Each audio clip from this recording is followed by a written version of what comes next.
The world had a way of kicking you when you were down, then asking if you'd mind staying there so it could get a better angle. Tonight, the world wasn't just kicking, it was performing open-heart surgery with a rusty butter knife. Frankie's last breath hitched in her throat, a choked gasp of horror, as Jake, the bastard, plunged something into her skull with a sickening, wet thud. It was over before the sound registered, before my mind could truly process what my eyes had just seen. The sheer, brutal efficiency of it. My scream, a raw, ragged sound that tore from my own throat, was a beat too late, an empty echo in the sudden, profound silence. My feet were already moving, a primal, animalistic surge of terror propelling me forward. Run! That single, desperate command hammered in my skull, obliterating all thought, all reason. Just run. That's how it always ended, wasn't it? Running, always running. Tonight, though, the terror had a sharper edge, a colder, more personal sting than usual. It started hours earlier, somewhere north of the city limits, under a sky that looked like a bruised peach. I was behind the wheel of my rig, the familiar rumble of the diesel engine, a low thrum beneath me, a constant, dull companion to the weariness that had settled deep in my bones. Another late-night haul, another anonymous stretch of highway. Just how I liked it. Keep moving. Don't get comfortable. Don't get seen. It was the only way I knew how to survive, though survival felt less like a victory and more like a prolonged, agonizing deferment of the inevitable. My old analog wristwatch, a relic I clung to like a drowning man to a plank, read a little past midnight when the light flickered across my rearview mirror. Not a deer, not an animal. Something off. I'd seen enough things off in my life to know the feeling. The prickle on the back of my neck, the subtle tightening in my gut. Instinct, honed by years of running from things that shouldn't exist, screaming at me to keep my foot on the gas and not look back. But my foot, damn it, eased off the pedal. Call it curiosity. Call it a fatal flaw. I called it a self-destructive itch I could never quite scratch. The headlights cut through the gloom, painting a tableau of violence on the gravel shoulder. A woman, small and thin, crumpled at the feet of a hulking man. He was a shadow, indistinct in the harsh glare, but his intent was crystal clear. Every swing of his fist was a punctuation mark on the air, each impact a sickening thump that reverberated even from the highway. My hand, without conscious thought, went to the crown of my watch, turning it uselessly. Don't get involved, Leo. The voice of cynicism, my oldest friend, whispered in my head. Just keep driving. You've seen worse. You've done worse. What good will you do? But another voice, a quieter, more insistent one that I'd learned to dread, pulled at me. It was the voice of the reluctant conscience, the one that hated letting things burn, the one that reminded me of things I'd rather forget, things I'd failed to stop. Sycamore Grove, the smell of smoke and fear, the faces I couldn't save. No, not again, not if I could help it. I pulled the rig to the shoulder, the air brakes hissing like an angry viper. The worn leather of my jacket felt heavy on my shoulders, a familiar weight that was both comfort and burden.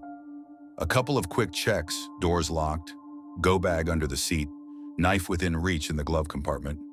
More for routine than any real belief it would make a difference. What good was a knife against a monster when the monster often wore a human face? I grabbed my heavy mag light, its beam a comforting, solid cylinder in the suffocating darkness, and stepped out. The chill hit me first, a sudden drop in temperature that had nothing to do with the night air. It was the kind of cold that seeped into your bones and froze the blood in your veins, the kind that screamed, "Wrong." "Hey!" My voice was rougher than I intended, an attempt at authority that felt hollow even to my own ears. "What the hell is going on here?" The hulking man paused, his arm frozen mid-swing, silhouetted against the blinding glare of his own car's headlights. The woman below him whimpered, a small, pained sound that twisted something in my gut. He turned, and I could finally make out his features, a face hard and brutal, eyes like chips of flint. Jensen, I'd later learn, a name that would forever taste like bile. None of your business, went pal, Jensen snarled, his voice thick with menace. Just keep driving. My grip tightened on the maglite. Looks like my business when there's a woman getting beaten on the side of a public road. He took a step towards me, his bulk intimidating even from a distance. My eyes, ever scanning, caught something else then. Not a person, not an animal. A ripple, a distortion in the air, a shimmer of heat above the gravel. Even though the air was freezing, it was like looking at something through dirty, undulating water. And then, the feeling, a vast, ancient malevolence, like a hungry void, expanding in the space between Jensen and the woman. My heart hammered against my ribs, a frantic bird desperate to escape its cage. This wasn't just a domestic dispute anymore. This was other. The ripple solidified. It was cloaked, hooded, its form vaguely human. But I knew, with the chilling certainty of absolute terror, that it wasn't. It moved with an impossible glide, not walking, not floating, but simply being from one point to another. It wasn't striding, it was manifesting. A silent, terrifying promise of something profoundly wrong. The air crackled with an unseen energy, a faint scent of ozone like after a lightning strike, clinging to the damp night. The entity stopped beside the woman, who was still trying to scramble away from Jensen's boot. It seemed to lean over her, though there was no discernible head or body to lean. And then, a sound that wasn't a sound. A whisper that vibrated not in my ears, but in my very bones. A wish to be someone else. Anyone else. My vision blurred at the edges, a dizzying spiral of black and red, like blood in water. I felt a tug, a sensation of something being ripped, not from my body, but from the very fabric of the reality around me. It was the fleeting, horrific brush of two souls exchanging places. And for a terrifying, sickening second, I thought it was my soul being torn, my curse, my marked nature, vibrating in horrific sympathy with the raw, desperate magic unfolding before me. A fleeting, crimson shimmer, like a single droplet of pure fear, seemed to brush past me in the swirling chaos, moving in the opposite direction from the torrent. Was that her soul? Was it mine? I didn't know, and I didn't want to. My stomach lurched. The world righted itself with a jarring snap. Jensen, the hulking brute, suddenly shrieked, a high, reedy sound, entirely out of place coming from that mountain of a man. He stumbled back, lifting his boot from the woman, his face contorted in a mask of genuine, bewildered terror. The woman below him, now free, gasped for air, then slowly, agonizingly, pushed herself up, and that's when the true horror started. The man who had been Jensen now looked at his own massive, bruised hands with wide, terrified eyes. And the woman who had been Bethany now stood in Jensen's body, equally bewildered, a desperate moan tearing from her lips. My mind, usually so quick to find a sarcastic quip, struggled to process. They had swapped. The entity, having delivered its twisted miracle, had already dissipated, leaving nothing but the bone-deep cold and the lingering scent of something metallic and foul. "What the?" I started, but my voice died in my throat. The woman in Jensen's body spoke first, her voice raspy, alien in that heavy frame. "We have to call someone." Then the man in Bethany's body stammered, "Bethany, is that you? What is happening?" I watched them, a macabre dance of identity crisis unfolding under the truck's high beams. My cynical brain tried to find the angle, the con, the trick, but there was no trick. Just raw, unadulterated reality warped beyond recognition. This was a nightmare of the purest kind, a consequence of desperation and malevolent magic. I don't know, the woman in Jensen's body blubbered, backing away towards Jensen's car, a sleek, black sedan that looked out of place on this deserted road. Let's get out of the street. The man in Bethany's body, Jensen's mind trapped in Bethany's frail frame, pointed a trembling finger. You did this to me, didn't you? How? He started pounding Jensen's body, his own body, with Bethany's weak, shaking fists, the pathetic blows barely making a dent. It was horrifying. The lack of understanding on his face, the sheer, animalistic confusion that someone could do this to him, the man who had always been the one in control. It was sickening. But even more sickening was the moment Bethany and Jensen's body caught the small, weak fist. Not with violence, but with a strange, hesitant tenderness. A dawning realization on her face. Power. Not the kind that Jensen wielded like a weapon, but the kind that came from physical strength, from being able to defend oneself.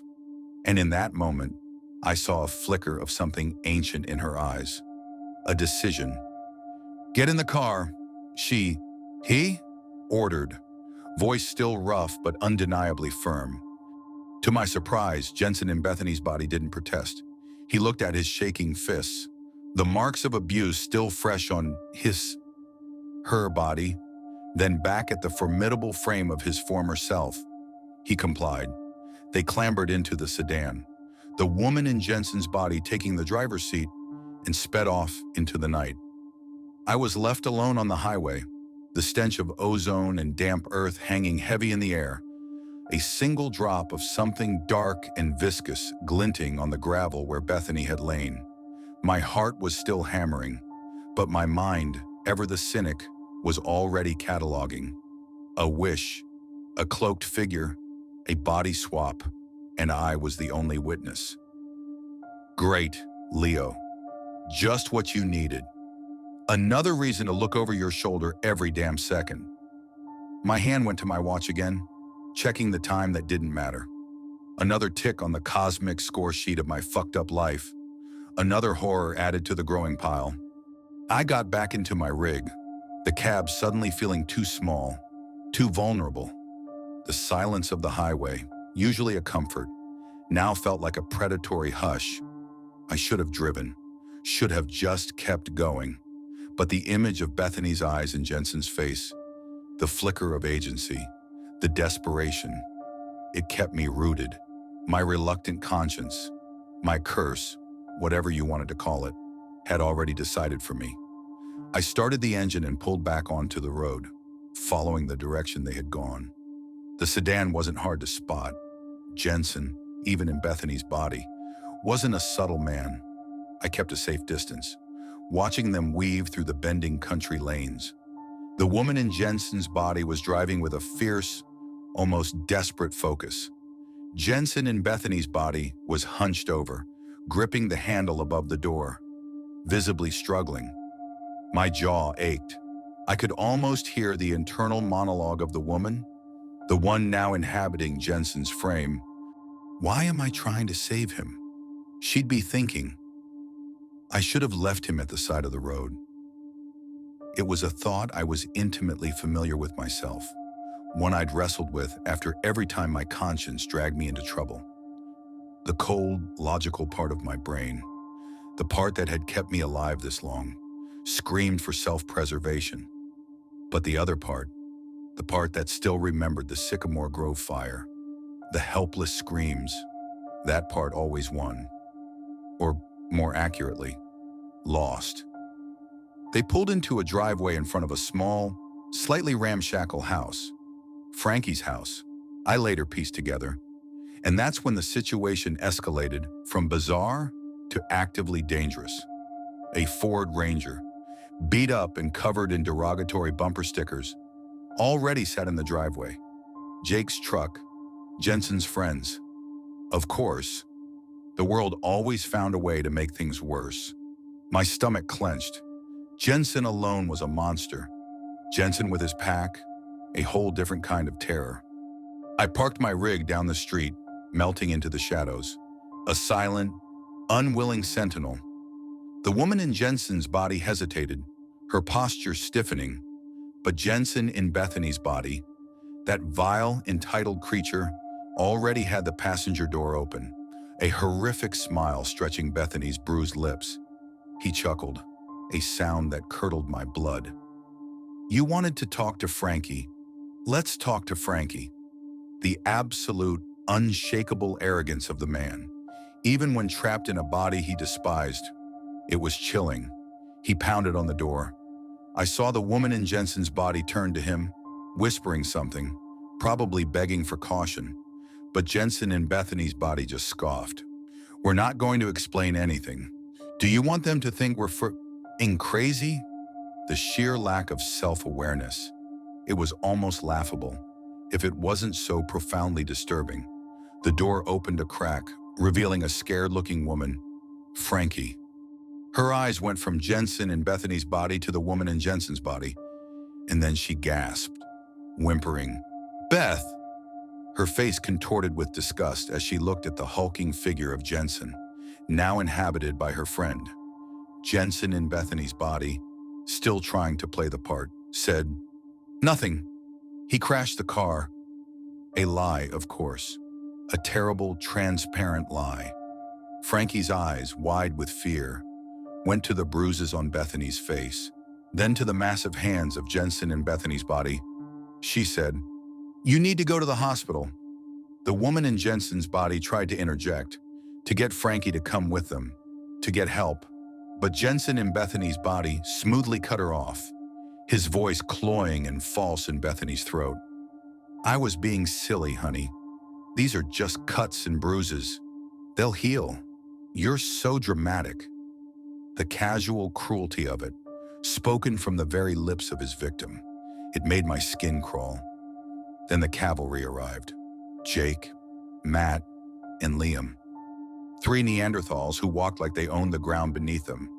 Their expressions a mix of concern and barely concealed aggression. More monsters in human skin. My hand went to my watch again, my thumb rubbing the cool metal. This wasn't good. This wasn't good at all. Jensen in Bethany's body opened his mouth to greet his friends, then seemed to remember he was no longer himself. He watched wide-eyed as his cronies made a beeline for his, Jensen's body, now inhabited by Bethany. The irony would have been delicious if I wasn't so worried. The woman in Jensen's body struggled to mimic Jensen's voice, to sound like the man who had just beaten her.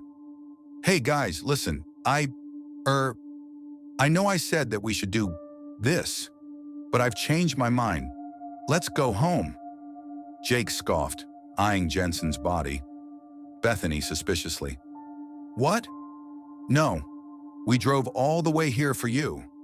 Bethany needs an intervention, and you clearly aren't getting through to her. Sonny, that's why we're here, isn't it? We're not leaving until this has been sorted." Matt and Liam, 2 grunting automatons, echoed Jake's sentiment. My gut tightened. They were here to reinforce Jensen's control, to break Bethany completely. And now they were unwittingly doing it to their own friend, trapped in his victim's body, a grotesque puppet show, and I, the weary wanderer, was caught in the audience. The woman in Jensen's body wanted to ask if Frankie had been hurt, but she couldn't. It would break the illusion. And I knew, from the way Liam's eyes flickered to the battered face of Jensen in Bethany's body, that any deviation from the script would be met with violence. This was a powder keg, and the body swap had just thrown a match into it. Jensen in Bethany's body, however, seemed to relish the attention. "They're right, Jensen," he said, barely concealing his giddiness. "I've been acting insane. I need this. I've needed this for a long time." The words were Bethany's, the sentiment Jensen's. It was a sick echo.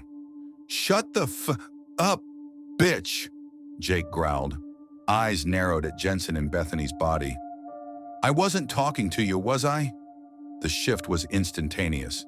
Jensen in Bethany's body flushed, a mix of frustration, embarrassment, and a dawning fear painting Bethany's face. He wasn't used to being suppressed. He wasn't used to being threatened. The power dynamic, so crucial to his existence, had been flipped. Frankie, bless her, tried to intervene. Listen, this is, I'm, I'm, I'm going to call the... Jake, a caricature of menace, mocked her. You, you're going to call the, you aren't going to call anyone. He rolled his eyes as Frankie's lip trembled. You're not going to cry again, are you? We only came here to talk. Frankie, we're here for Bethany, not you. Now, are we going to head inside or stand on this porch all night? Jensen and Bethany's body strolled into Frankie's house without hesitation, the epitome of arrogant male privilege, and the woman in Jensen's body followed, trying to offer Frankie a soft, apologetic smile.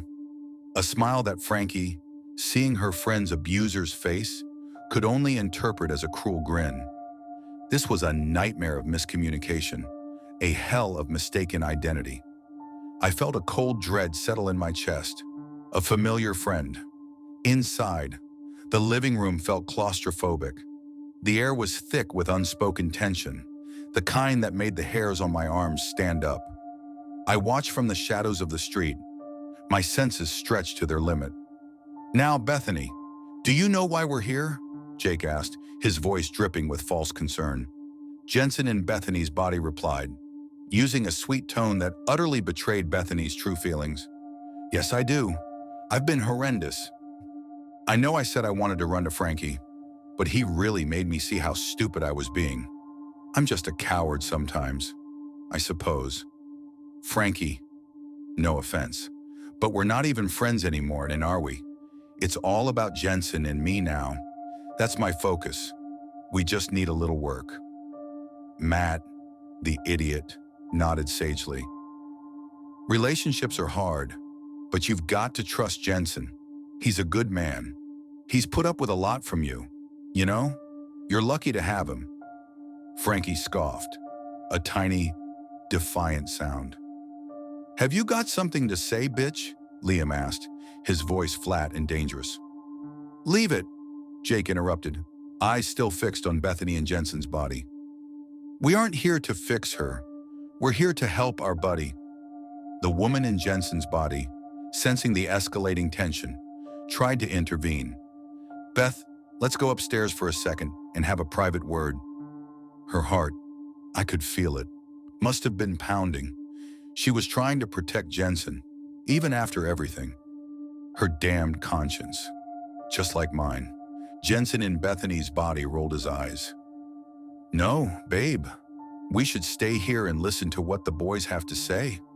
They're speaking sense. Is this what she's always like? Sonny? Jake gasped, turning to the woman in Jensen's body. You're a f***ing nightmare. Bethany, you don't respect him at all, do you? You don't want to work on this relationship?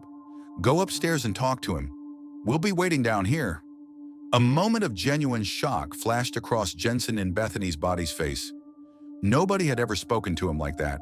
The humiliation was palpable, and the worst part was that he didn't understand why.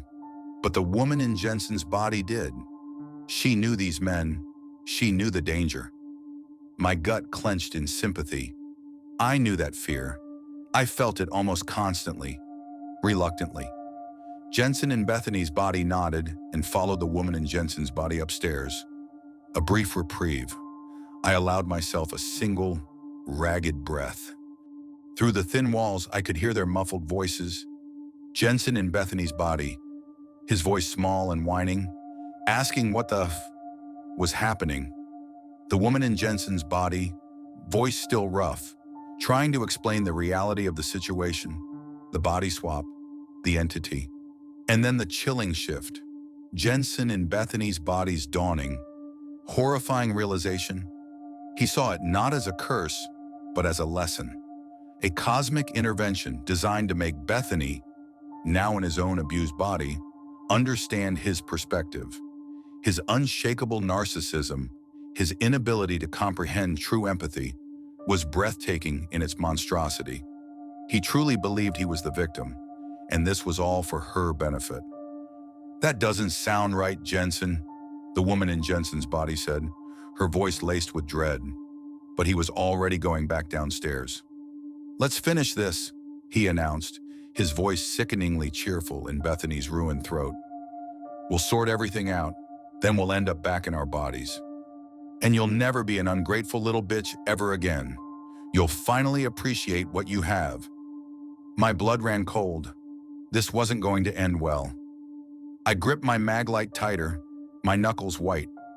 The woman in Jensen's body followed him, hissing, "Jensen, this isn't all sorted," Jensen in Bethany's body chirped, bouncing into the living room, a horrific parody of cheerful domesticity. Jake, oblivious, asked the woman in Jensen's body. "You okay, Sonny?" The woman in Jensen's body nodded slowly, playing along, trying to get rid of the psychos. "We talked, and she's going to behave. Thanks for your help. Guys, we'll take it from here." "That's it?" Liam asked, dull-eyed. "That's it," the woman in Jensen's body answered. But Jensen in Bethany's body, the cosmic idiot, couldn't leave well enough alone. "Oh, honey, surely, there's more to it than that. We have to work through everything if we want things to go back to the way they were. If you catch my drift?" The smug, knowing look on Bethany's bruised face was grotesque. That was the last straw. Jake howled. "What is your f***ing problem? Nothing's ever good enough for you." "No, I didn't mean that," Jensen in Bethany's body moaned, clearly tiring of his friend's treatment. The irony, a bitter, metallic taste, was almost overwhelming. "No, I didn't mean that," Matt mocked, giggling. "What a whiny little girl." It was then that Jensen in Bethany's body snapped. "Shut up, you dumb little—" He trailed off, realizing his monumental blunder. "What did you say to me?" Matt whispered, rising slowly from his seat, a predatory gleam in his eyes. Jensen in Bethany's body said nothing, turning pleading eyes to the woman in Jensen's body, expecting her to fix it, to put his friends back in line. The woman in Jensen's body tried. She truly tried. Just calm down, mate." "She's rotten, Jensen," Matt yelled, advancing on Bethany and Jensen's body. "You didn't hit her hard enough, or I hit her too hard," the woman in Jensen's body hurriedly added, trying to defuse the situation with a desperate, fearful laugh. Hit her so hard that she, lost a few brain cells. Eh?" Matt didn't laugh. His friends didn't stop him. And in the next heartbeat, Matt pounced. He was on Jensen and Bethany's body, a vicious blur of fists and fury. Frankie screamed, finally finding her voice, and ran into the room. The woman in Jensen's body, that poor, trapped soul, lunged to save him, to save her own body. But Jake and Liam were too fast. They muscled her out of the way, holding her back. "This has been a long time coming. Sonny," Jake whispered in Jensen's ear, as Matt reduced what remained of Bethany's body into a pulp. "She's not high value, mate. There is no fixing her. You should have finished her earlier, but that's okay. We'll do it for you. It's what friends do."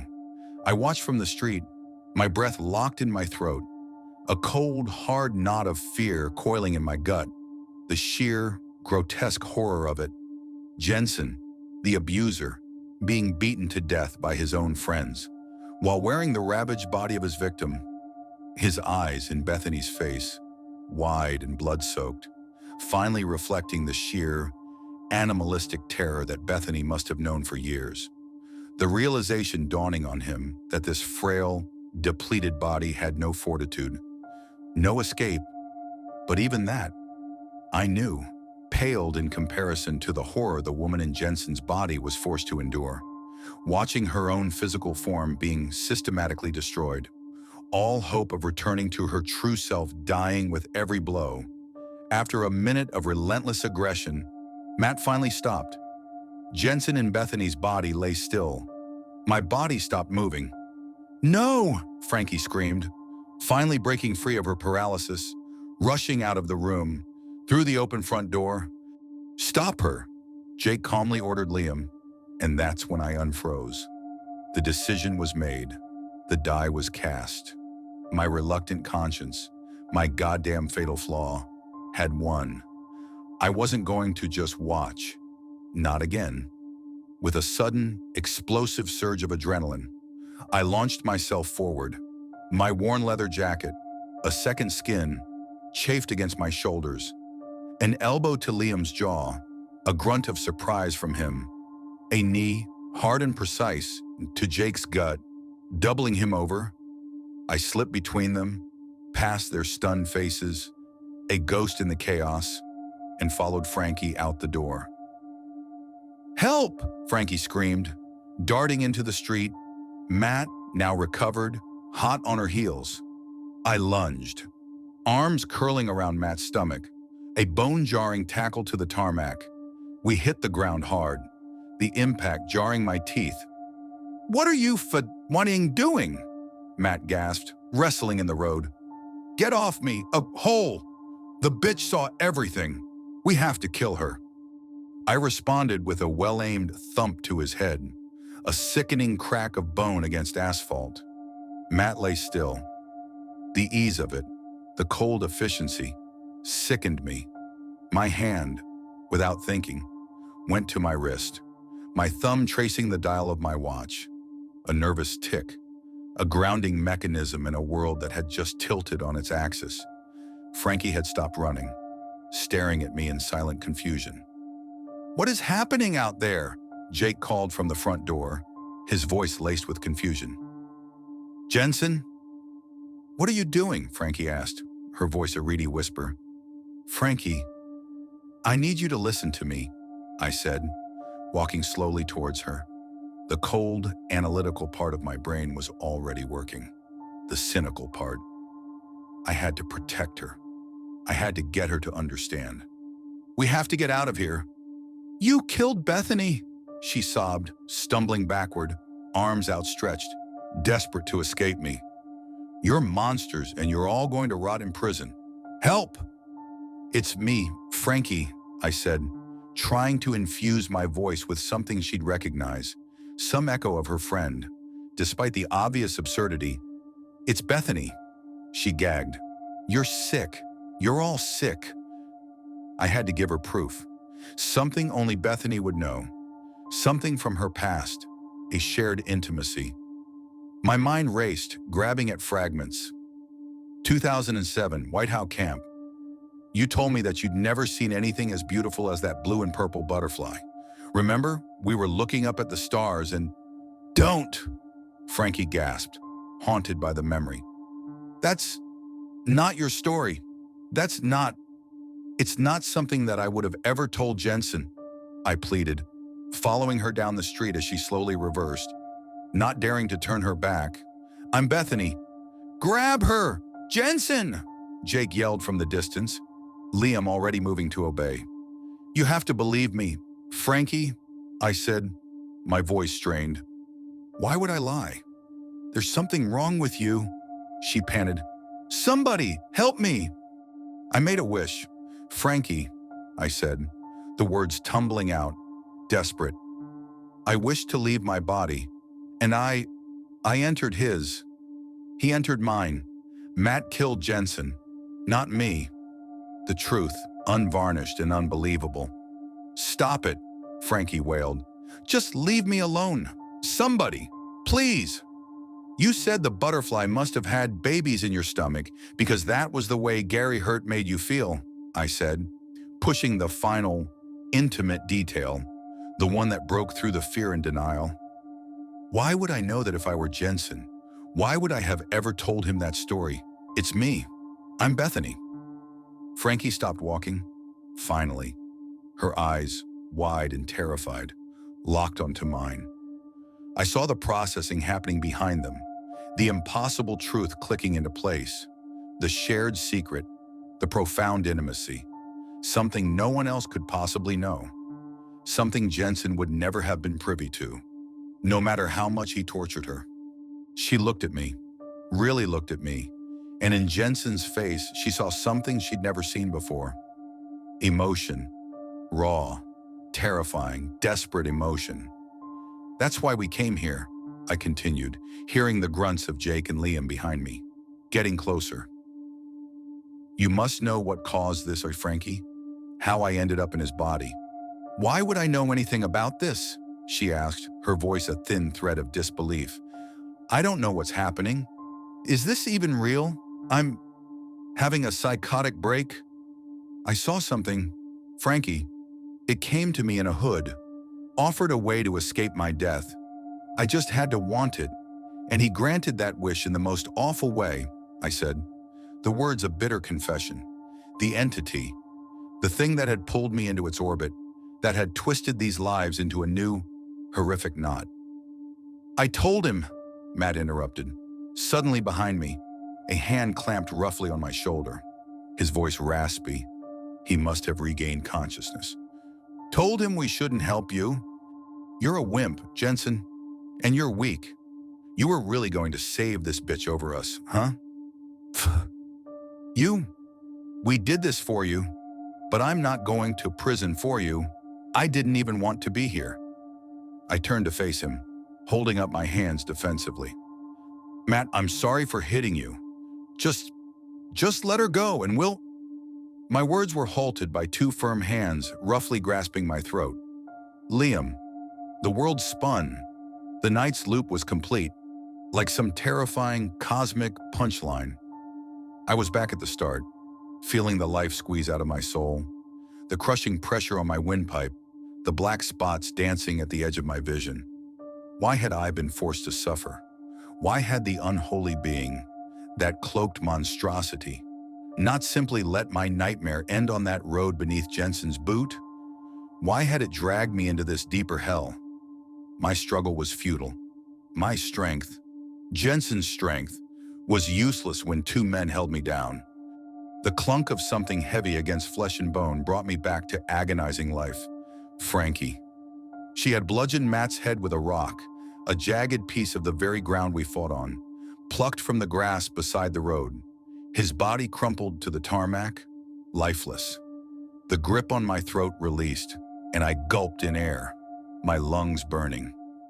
"I don't know what I believe," Frankie whimpered, her eyes darting fearfully to Jake and Liam, who were now racing into the street. "How do I fix this?" I wailed, the question torn from my raw throat. She shook her head, eyes growing distant, lost in some terrifying memory. "I had a friend who told me about—" "No, it isn't that." "What?" I cried, backing away from the two approaching men. "Tell me." "It likes to watch people suffer," Frankie whispered, her voice barely audible, a fragile thread in the encroaching chaos. "It saves those at death's door, but always at a cost." "What is it?" I asked, desperation clawing at my throat. "What have you done?" Jake yelled, racing forwards and pushing Frankie to the ground. "Liam, no!" I begged. "Just let her tell me what—" "You've let her hit Matt," Liam interrupted, shaking his head disapprovingly as he approached Frankie's shaking form on the gravel. "Jake," I began, my voice choked. "This is all a mess." Jensen's friend sighed, as if lamenting a spilled drink rather than a brutal murder. What happened next was neither mercy nor torture. It was simply quick. So horrifyingly quick that my scream, the true, gut-wrenching scream of absolute horror, was a second after it was over. Jake crouched beside Frankie, who was shuffling backward on her elbows, tears streaming down her face, and without even a hint of fury, the man cleanly thrust his arm forwards. His concealed blade pierced Frankie's skull so swiftly that she perished with a gawp of horror perpetually stuck on her lifeless face. The utter chilling lack of emotion on Jake's face. The casualness of murder. It was worse than any monster. I screamed and turned on my heel. The world blurred. My worn leather jacket flapped behind me like a broken wing. "Stop him!" Jake yelled at Liam, who was standing with a gormless expression on his face. But Liam was not as fast as Matt, not as strong, not as smart. which was saying something. I ran, my legs pumped, burning, carrying me away from the screams, from the blood, from the unbearable, crushing weight of what I had just witnessed. I never looked back. I never contacted the authorities. What would I even say? I saw a body swap and then a murder, and the killer was a man wearing the victim's body who was killed by his friends, one of whom I then knocked out, and then they murdered the witness who knew me, the one in Jensen's body, who used to be Bethany. No, they'd lock me up and throw away the key. Or worse, they'd send me to a padded cell where I could tell my stories to the empty air. I ran, and I kept running, to a distant town, then a distant city, then a distant country. The truck was abandoned somewhere along the way. Another casualty. I took on odd jobs, anything to keep moving, to stay anonymous. Truck driver, warehouse night shift, security guard, the usual. Just Leo Vance, another ghost in the machine of late-stage capitalism, perpetually moving, perpetually looking over my shoulder. My old wristwatch, a comforting weight, became more of a nervous tick than ever. Despite extensive research, late nights spent hunched over library computers, furtively scanning old texts and forgotten folklore, I haven't been able to find anything about the thing of which Frankie spoke. The hooded entity, the wish granter. But I know it was real. Not only due to the indelible, horrific images seared into my mind. The memory of Frankie's last, silent scream, but due to the shadows. Shadows at the edge of my vision, which forever pirouette out of view when I try to focus on them. I know that hooded thing follows me. It relishes in my torture, the constant, gnawing fear, the knowledge that I was forced to witness such a profound perversion of identity and justice, a hellish existence which never wanes, never ends. I am not trapped in Jensen's body, but I am trapped in the aftermath, trapped by the memory of the man who died before my eyes, wearing Bethany's body as some ghastly outfit. He finally saw the world through her eyes, if only for a moment. He experienced the sheer vulnerability and terror she must have lived with every day. I always wanted him to understand her pain, to grasp the empathy that was so alien to him. But I wonder whether he would ever have truly understood. Empathy and understanding are two sides of a coin. I longed for the former for Bethany, but he settled for the latter, as Jensen was not capable of compassion. Even for the one he claimed to love, and his power, the shadow of his monstrosity persists. I helped Bethany escape him, but I still suffer, for I've lost a piece of myself out there on that road, a piece of my hope, my ability to believe in any kind of justice. No matter where I go, the phantom of that night will forever follow me, and I'll forever be running from the chilling truth that the worst monsters are not the ones cloaked in shadow, but the ones wearing the faces of men. Total characters, 99887.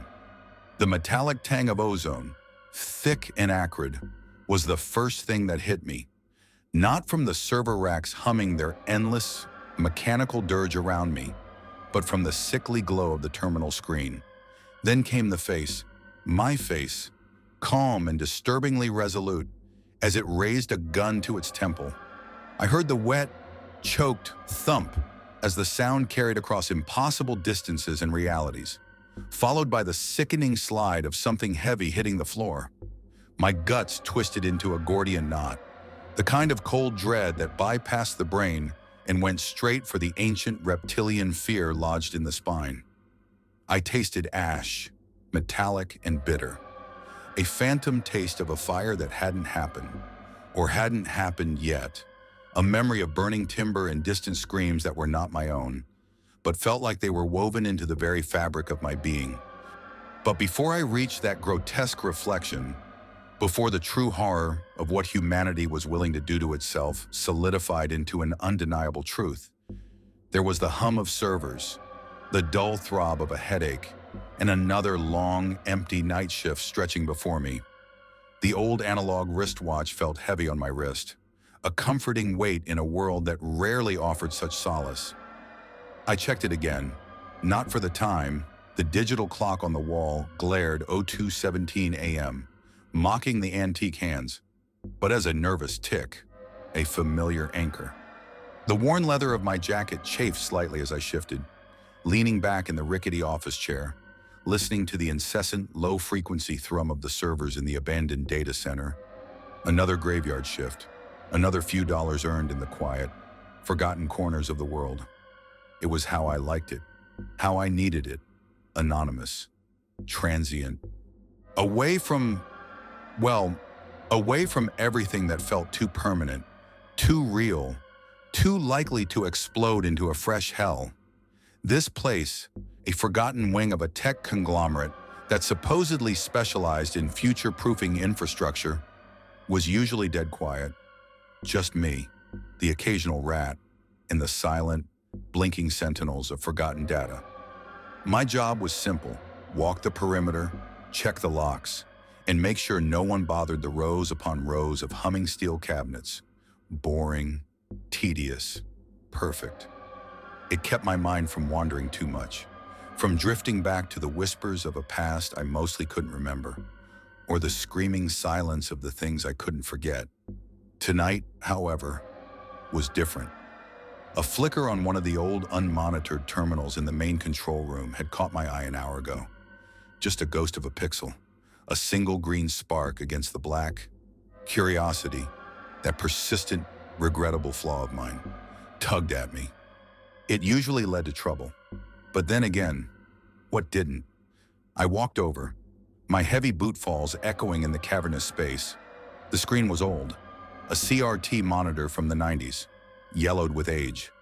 The text on it was gibberish, an endless scroll of alphanumeric code, but the green pixel pulsed, insistent.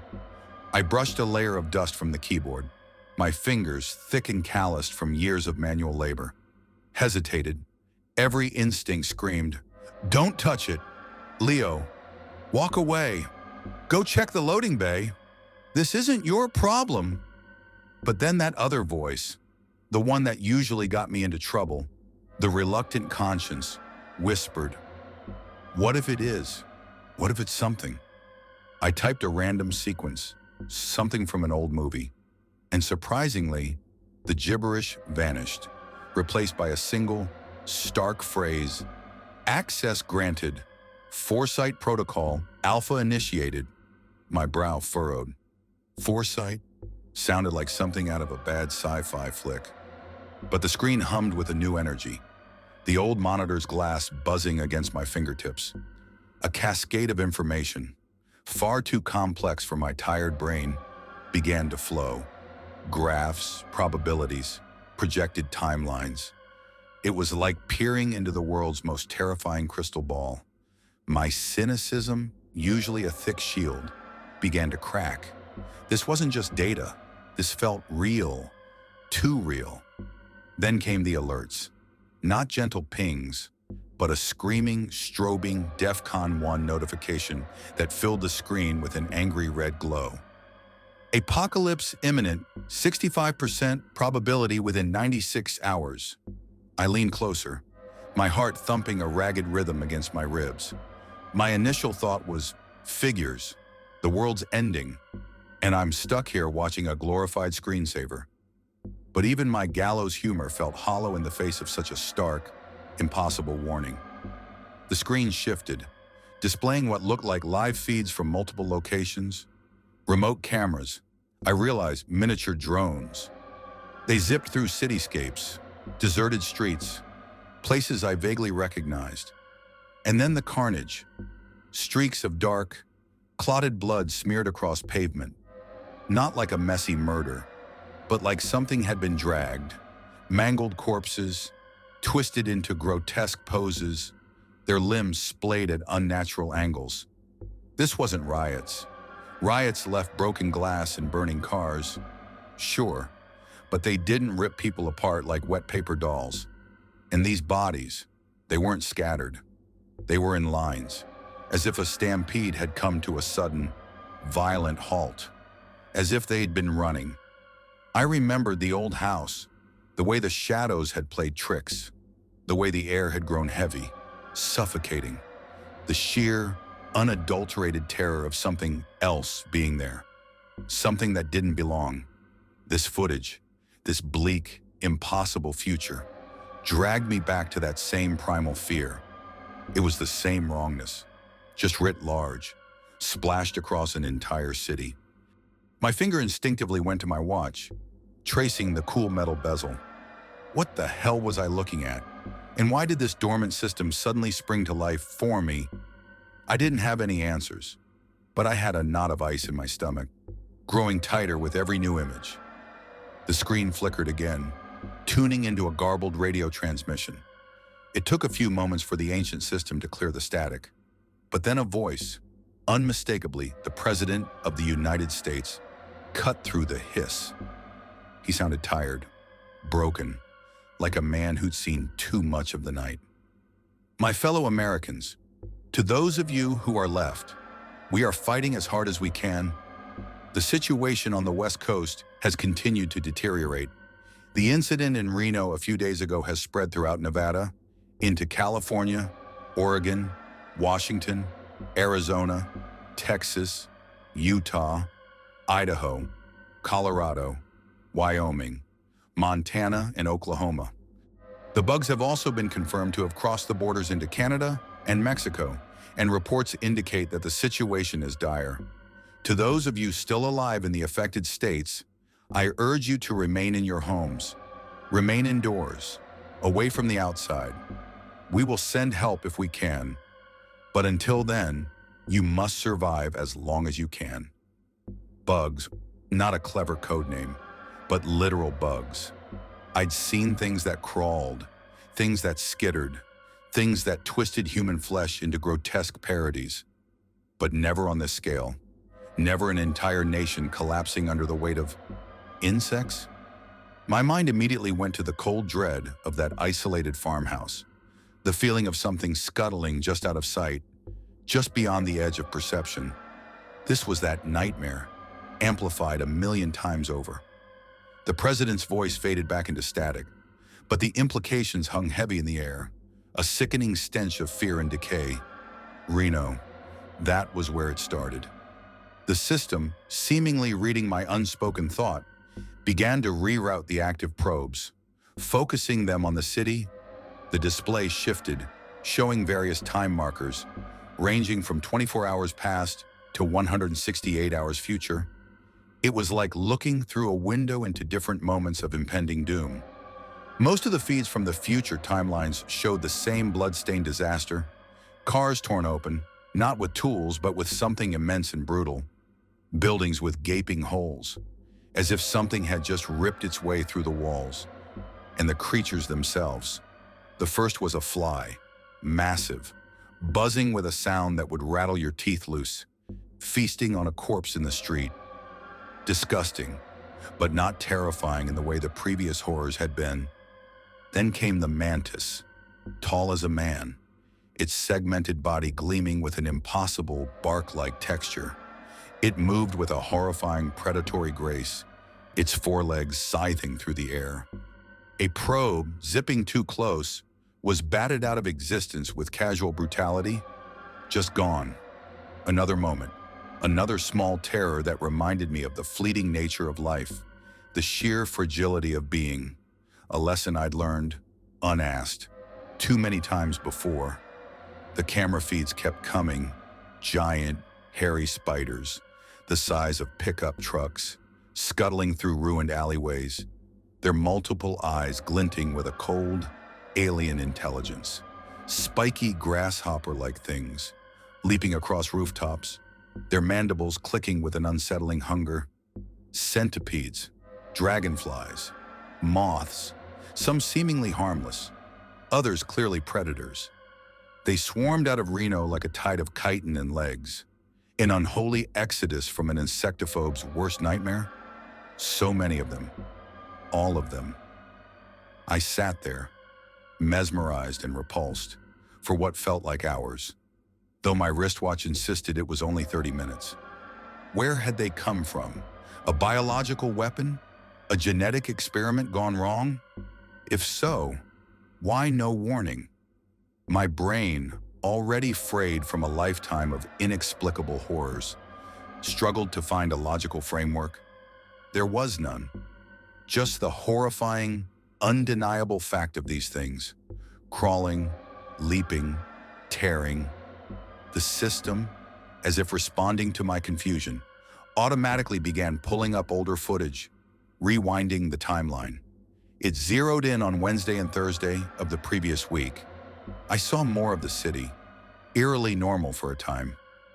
Then, early Thursday afternoon, a police channel crackled on the audio feed. 10-4, multiple units responding to a vehicle, ripped open, near the water treatment plant. Affirmative, ripped open, something large. Be advised, proceed with caution. The system immediately redirected probes to the water treatment plant. I saw it then, firsthand. A car, a standard sedan, looked like a crushed soda can. And out of the wood, moving with astonishing speed, came one of the massive spiders. It was a blur of dark limbs and gleaming fangs. It wrapped its legs around the car, tearing through the metal like it was paper, its fangs working into the twisted wreckage. I didn't see the people inside, but the wet, slurping sounds, the way the spider's abdomen pulsed with a ghastly expansion, told me everything I needed to know. An ugly way to go. Just another statistic in a world that seemed determined to prove how inventive it could be with its cruelty. I leaned forward, peering at the screen, my breath catching in my throat. The probes kept shifting, going back further.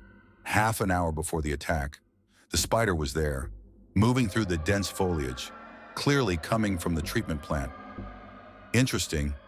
Most horrors came from the outside in. This one seemed to be emerging from within, from some hidden, festering core. A few more clicks, more data scrolls, and the probes were inside the plant.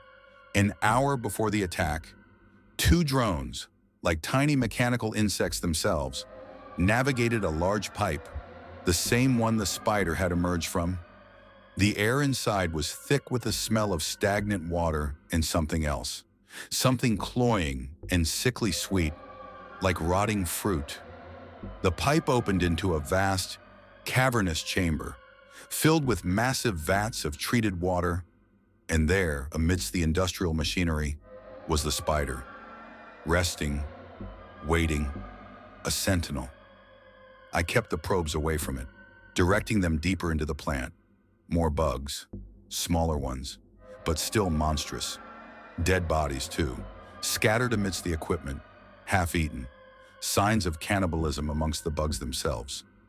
It was a biological nightmare, but still no source, no obvious point of origin, just a lot of very dead people, and a hell of a lot of very hungry insects.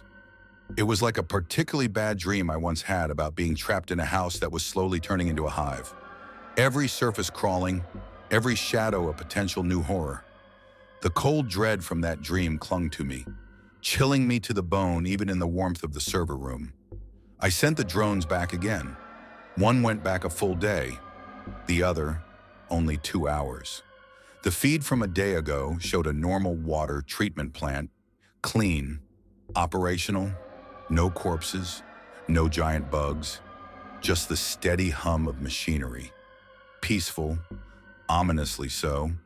The feed from 2 hours ago. However, most of the staff were dead or in the process of being devoured. The place was a charnel house, swarming with the things. The origin was still elusive, but I could wait. I had to know. My reluctant conscience, that nagging voice that constantly put me in harm's way, wouldn't let me look away. And then I saw it. Shapes, bubbling up from the depths of the treated water pools. Not just emerging, but forming. The water seemed to coalesce, to thicken, to twist into chitinous limbs and gleaming eyes. Mantises, flies, mosquitoes, bloated and pulsating. They pulled themselves from the rotten depths, confused, hungry, shambling, searching for sustenance. They were born of the water. I maneuvered a drone closer, peering into the murky depths. My mistake. pure and simple. One of the mantis things, quicker than thought, snatched it from the air, mistaking it for a snack. The feed went black. Figures. When the universe was this intent on delivering nightmares, you'd think it would at least have the decency to let you get a good look first. Back to the drone I'd sent a day earlier. I reset its time, sending it back to a point 3 hours before I'd lost the last one. 5 hours before the initial first contact in this particular timeline. Already, I saw a few bugs, smaller ones, hatching, squirming from the stagnant water. And then I saw him. He was standing on a balcony overlooking the untreated water pools, his posture stiff, his expression unreadable. He looked calm, too calm. No one stared at a nascent apocalypse crawling out of a city's wastewater without screaming, running, or at least throwing up, unless they damn well expected it. This was the guy, the architect, the monster. I moved the drone closer, a tight knot of anger and fear twisting in my gut. I needed to see his face, to understand who could be so detached, so clinical in the face of such horror. And then, the screen resolved, and I got my look, and the asshole was me. Not just like me. Me. The same tired eyes, the faint lines around the mouth, the stubble on the jaw, the scar above the left eyebrow from that regrettable incident in a bar in Cheyenne. It was my face. Older, harder, perhaps, but undeniably mine. I froze, my hand hovering over the keyboard, fingers shaking slightly. My breath hitched in my throat. This was a new flavor of hell. Not just a monster, but me as the monster.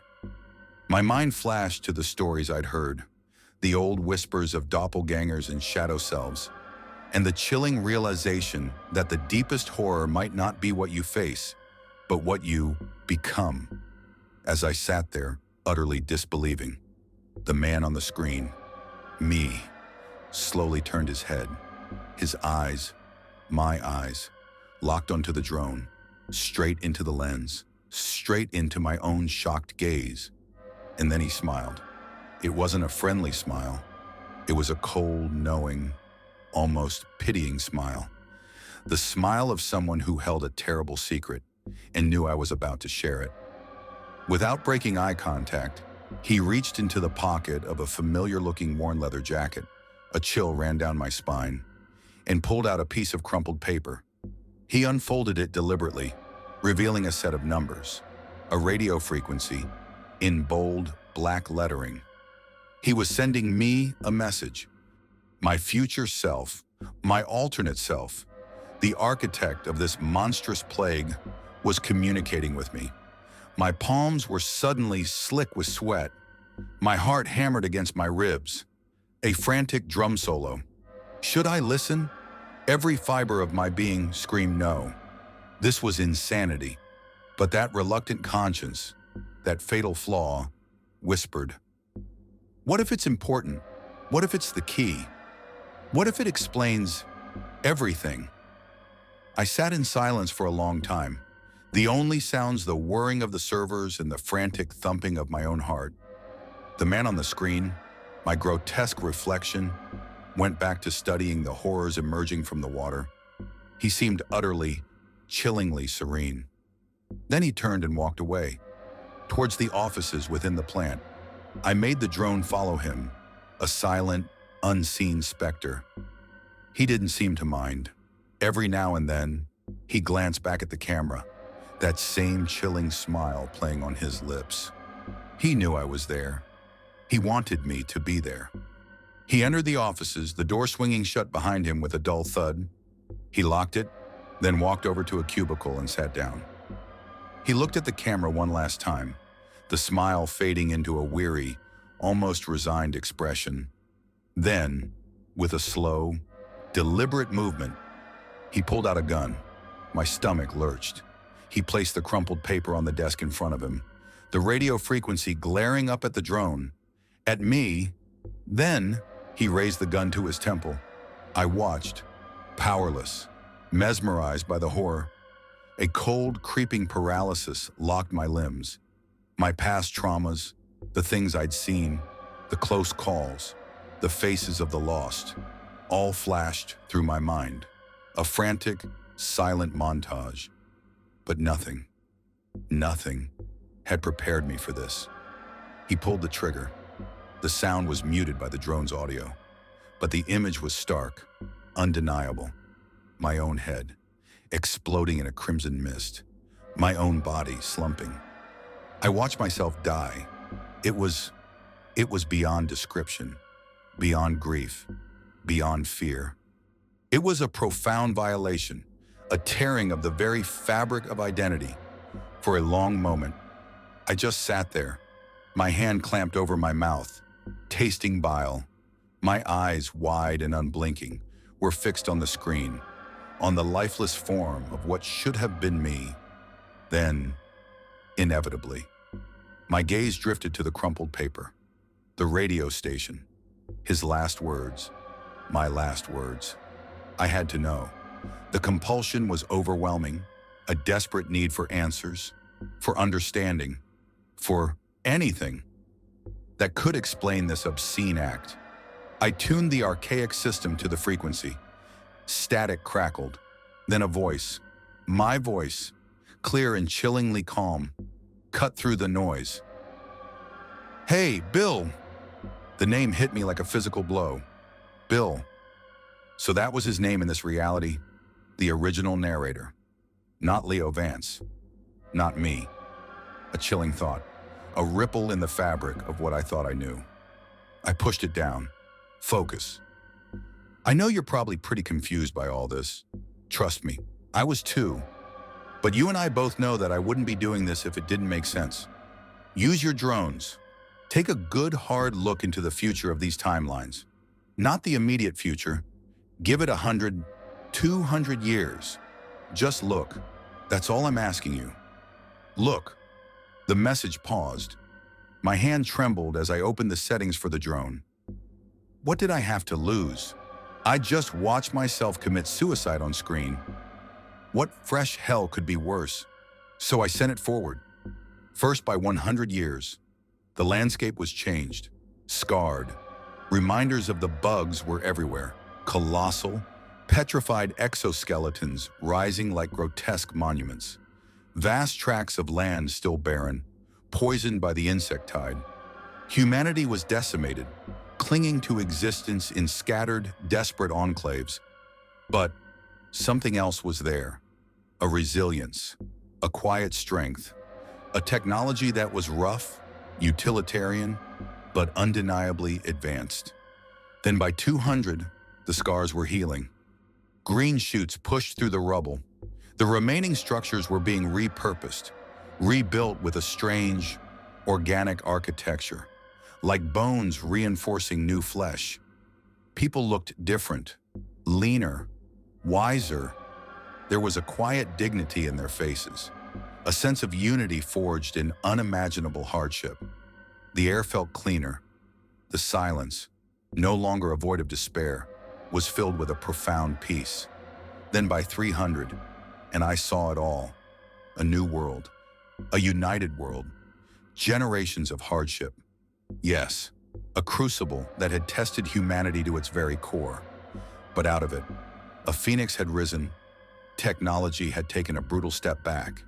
Yes, but then an incredible, exponential leap forward. A new renaissance, not of art or philosophy, but of spirit. A symbiotic existence with a regenerated, albeit scarred, planet. A utopia, born from the ashes of genocide. I could not have imagined it. It was beautiful, haunting, and utterly terrifying in its cost. I kept looking, wanting to explore every facet of this impossible paradise. Hours could have slipped by unnoticed, but the voice on the radio, my voice, cut through the awe, as if sensing my inner turmoil, as if knowing exactly what I had seen. Of course it knew. Future me would have accounted for past me's reactions. If you've seen what I've seen, then there's a way forward. There's a man, Dr. Gene Pedri. You'll find what you need there. They grow best in water, so you'll figure it out. You know what has to be done. If I'm right, most versions of you will do it. Some of you will even succeed. Others will, of course, fail, but that's okay. You and I both know we can't save every future, but we'll save enough of them. Isn't that worth it? Was it? My mind reeled, grappling with the sheer, monumental horror of it, sacrificing millions, billions, for a theoretical future, breaking eggs to make an omelet, but the eggs were lives. The omelet, a world forged in the crucible of unimaginable suffering. It was the same twisted logic I'd heard before, whispered in the dark corners of the world, in the eyes of men who believed they held the keys to salvation, even if it meant damnation for others. It was the same terrifying conviction I'd seen in the eyes of the lost, the broken, the ones who saw the world as a game to be won, no matter the cost. No, it wasn't worth it. Not like this. My reluctant conscience, the despised, inconvenient part of me, reared its head, burning away the awe and replacing it with a cold, righteous fury. There had to be another way. There had to be. This wasn't salvation. It was monstrous calculation. The kind of calculation that led to Sycamore Grove, to the whispers in the dark, to the horrors I kept running from. This was not a solution. This was the problem, wearing a different mask. I shut down the terminal with a violent slam of my hand, the old CRT monitor hissing as its light died, plunging the control room into near darkness, save for the blinking server lights. My breath came in ragged gasps. I was Leo Vance, not Bill, and Leo Vance didn't sacrifice the present for some theoretical, blood-soaked future. Leo Vance was a man who tried, however futilely, to save the dog, to warn the innocent, to expose the darkness, even when it meant plunging himself deeper into the abyss. My fingers instinctively went to my go bag, the familiar weight of the Maglite flashlight, the rough canvas. I had to move. I had to expose this. Foresight, Pedri, the water treatment plant. They were going to try and trigger this apocalypse. And I, the weary wanderer, the haunted everyman, had just stumbled into the eye of the storm.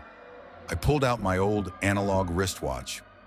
The hands glowed faintly in the dim light, stubbornly marking time in a world that was about to be twisted out of all recognition. Time to go. My legs, though heavy with fatigue and the lingering dread of what I'd seen, felt a new, grim purpose. It wasn't heroism. It was just Leo Vance, doing the one thing he always regretted doing, but could never stop, stepping into the fire. Character count 9,879. The thing was the color of a swamp, slick and obscene, impossibly large, a tumor of muscle and teeth and suction cups, anchored deep in the gaping wound of what had once been a human throat. The smell of copper and something fouler, something like old rotting meat and hot iron, choked the air, so thick I could almost taste it. My hand, slick with sweat, gripped the cheap kitchen knife, the flimsy steel feeling like a child's toy against the raw, animalistic horror unfolding before my eyes. This wasn't a nightmare. It was just Tuesday, or rather the grim, blood-soaked morning after Christmas, a festive occasion made utterly grotesque by a gift nobody asked for, a monster that crawled out of wrapping paper, and a fresh stain on my already tarnished soul. God, I hated the holidays. How I arrived at this festive tableau of gore and existential dread in a dusty Melbourne rental, miles from anything resembling home, is a story for another time. The short version, a bad decision, a dead-end job, and the universe's persistent, almost whimsical, insistence on making my life a living hell. It always starts small, doesn't it? A misplaced item, a strange hum, a whisper in the dark. This time, it began with a damn present. Melbourne in late December felt less like Christmas and more like a heat stroke waiting to happen. The air was thick, humid, clinging to the skin like a damp shroud, even at night. I'd taken a short-term house-sitting gig for a couple of well-meaning but ultimately clueless expats who jetted off to Europe for a white Christmas. My job was simple: keep the plants alive, check the mail, and make sure the place didn't burn down. Easy money, or so I thought. Just another temporary port in the storm, a place to hide my head, stay off the grid, and earn enough to fuel the next leg of this endless, aimless journey. Buster, my scruffy companion, was curled up on a throw rug, his soft snores the only sound of comfort in a house that already felt too quiet.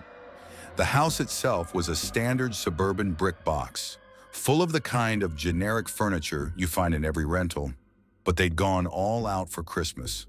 A fake pine tree, dusty with age, stood awkwardly in the corner of the living room, strung with cheap tinsel and ornaments that looked like they'd been fished out of a bargain bin. On Christmas Eve, I'd tossed a few more logs onto the digital fireplace loop playing on the TV, a futile gesture against the oppressive heat, and watched as Buster chased imaginary mice in his sleep.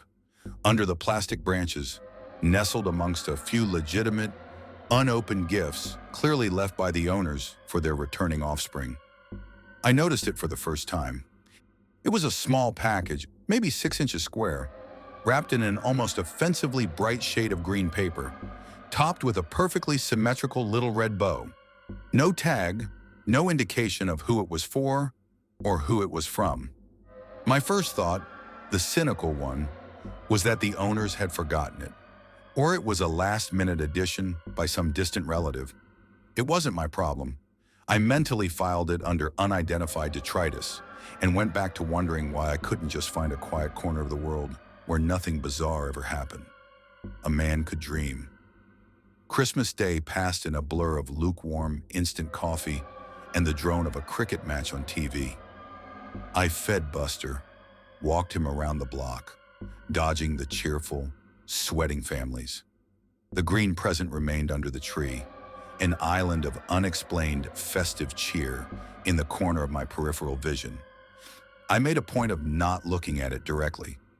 My worn leather jacket hung on a coat rack by the door, a silent sentinel, always ready. I caught myself absently checking my old analog wristwatch, tracing the cool metal with my thumb. Not for the time, never for the time. Just a habit, a grounding mechanism in a world that never stops spinning off its axis. The true horror, as it always does, began subtly, a whisper on the edge of perception. I woke up on the 26th, Boxing Day, or whatever they called it here, with that familiar taste of ash and regret in my mouth. It was just after 2 a.m., the kind of hour that felt wrong for being awake, when the world was supposed to be in a shallow, oblivious sleep. I wasn't sure what had stirred me from my fitful doze.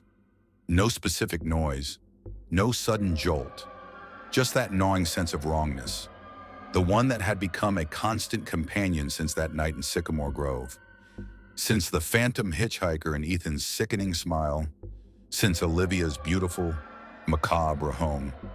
My throat was dry, a desert. I slid out of the cheap bed, careful not to disturb Buster, who was still snoring softly at my feet, and shuffled toward the kitchen in my slippers. The rental was dark, thick with the silence that only a truly empty house can produce. A silence that hums with unseen things. My bare foot hit something slick on the linoleum just outside the kitchen doorway. I swore under my breath, my mind immediately conjuring spilled water, a leaky pipe, another chore for Leo Vance, the unwitting caretaker of the universe's cosmic jokes. I flicked on the kitchen light, the fluorescent hum a welcome assault on the gloom. I poured myself a glass of water from the fridge, the cold liquid a shock against my parched throat. Leaning against the counter, I stared out the window, past the sickly orange glow of the streetlights, my mind drifting to vague travel plans. Anywhere but here. Japan. Maybe. They had good coffee. When I finished the water, I set the glass in the sink and turned to hit the light switch. That's when my eyes, accustomed now to the dimness beyond the kitchen's harsh light, drifted towards the hallway leading to the living room. And that's when I froze. The Christmas tree, a pathetic monument to misplaced cheer, was still standing. But under it, the green present was no longer green. It was a vicious, violent red, a deep, arterial crimson that screamed against the dull lighting. My breath hitched. I remembered its innocent green, the perfectly tied red bow. Now, the paper seemed to bleed, to weep color. A sickly, viscous sheen coated its surface. And then I saw the trail. It was impossible to mistake. Not spilled water, not a leaky pipe. A glistening, horrifying trail of bright red. Sticky blood snaked across the cheap, off-white carpet, leading directly from the open present, a jagged tear ripping through its former pristine surface and disappearing down the hallway towards the bedrooms. My body locked up, a statue carved from pure, unadulterated dread. Every instinct, every fiber of my being screamed at me to turn, to run, to sprint out that front door and never look back. My mind conjured the horrors I'd seen, the distorted faces in the walls, the chilling indifference of Ethan, the skin-lined rooms of Olivia's mansion. Every fiber, every instinct, save one. The one that was my damn fatal flaw. The reluctant conscience, the stubborn, self-destructive need to know, to understand, to somehow, pathetically, do something. It always dragged me deeper, like a lead weight tied to my ankle. My hand instinctively went to my worn leather jacket, not on my body, but hanging on the rack, a subconscious reach for the comfort of its weight, its familiarity. Then, the kitchen. My eyes darted to the knife block.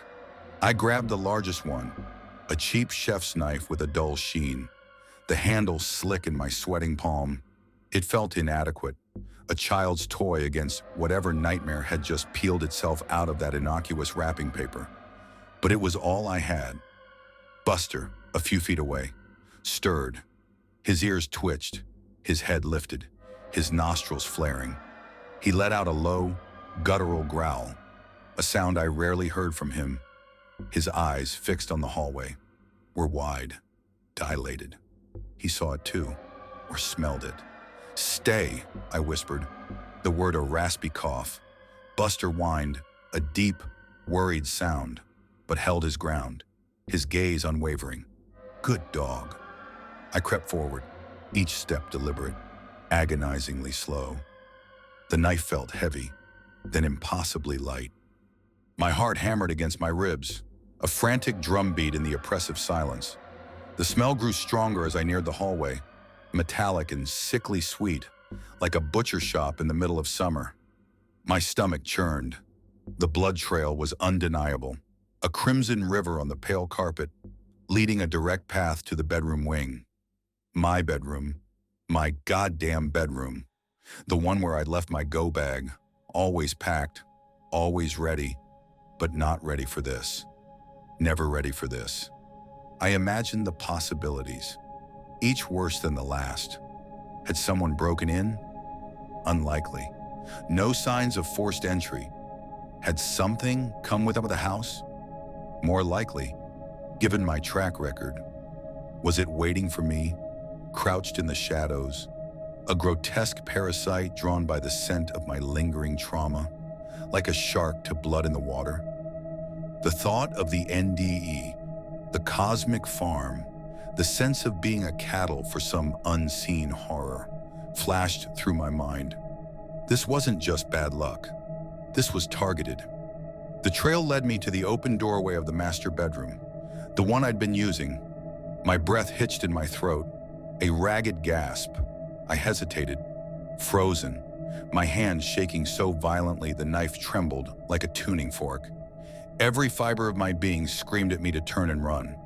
But that damn reluctant conscience, that self-destructive spark, held me in place. What if it was still in there? What if it wasn't? What if it had already left, but left something worse behind?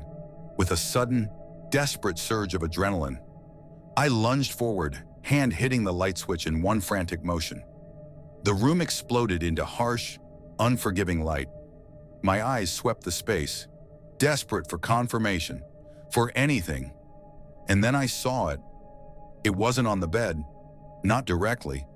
It was on the floor, between the bed and the dresser, a shape, dark and glistening, a smear of impossible green-black against the pale carpet. The bed sheets, which I'd left neatly pulled back, were a mangled ruin, ripped and torn, soaked through with that same sickening red. My go bag, usually resting against the wall, was a shredded mess, its contents strewn across the floor. A ripped first aid kit, protein bars crushed under an invisible weight, a heavy Maglite flashlight bent at an unnatural angle, and the scent, the smell of ozone, of something ancient and foul, mingled with the thick, coppery reek of blood, filled my nostrils, making me gag. My gaze snapped to the thing on the floor. It was vast, slug-like, but disturbingly alien. Its skin, if you could call it that, was a smooth, dark green, almost the exact shade of the plastic Christmas tree, a horrifying mockery of festive cheer. It pulsed, a slow, sickening rhythm, like a bloated heart, and it was attached to something, to someone. My vision swam. It wasn't me. Thank God, it wasn't me. But the horror was no less profound. My eyes darted to the victim. It was the owner's cat, Whiskers, a fluffy, aloof ginger tabby that had been a silent observer of my temporary stay. The cat's small body was sprawled in an unnaturally rigid pose, its limbs splayed, twisted at angles no bone should allow. Its unseeing eyes were wide open, staring blankly at the ceiling, glazed with an opaque film. Blood saturated the small rug it lay upon, soaking into the cheap fibers, a grotesque parody of a festive pattern. The creature was latched onto the cat's neck, burrowed in, its head, bulbous and veined, had torn open the feline's throat and was sunk deep into the exposed wound. As I stared, transfixed by a horror so absolute it stole my breath, I saw the thing writhe, a slow, undulating movement as it fed. Its body, leech-like, seemed to swell even as I watched, distending, growing fatter on the lifeblood of the small creature. This wasn't just a parasite, it was an engine of consumption, a maw of pure, unadulterated hunger. A cursed minute stretched into an eternity. My mind screamed, but my body wouldn't obey. I couldn't move, couldn't even tear my eyes away from the repulsive sight. This thing, this grotesque mockery of life, felt profoundly wrong. A violation of the natural order so absolute it made the skin-wearing horror of Olivia's mansion seem almost quaint. It was a tangible piece of the cosmic indifference I'd glimpsed in that chilling vision of the farm. A reminder that the universe wasn't just unfeeling, but actively, malevolently hungry.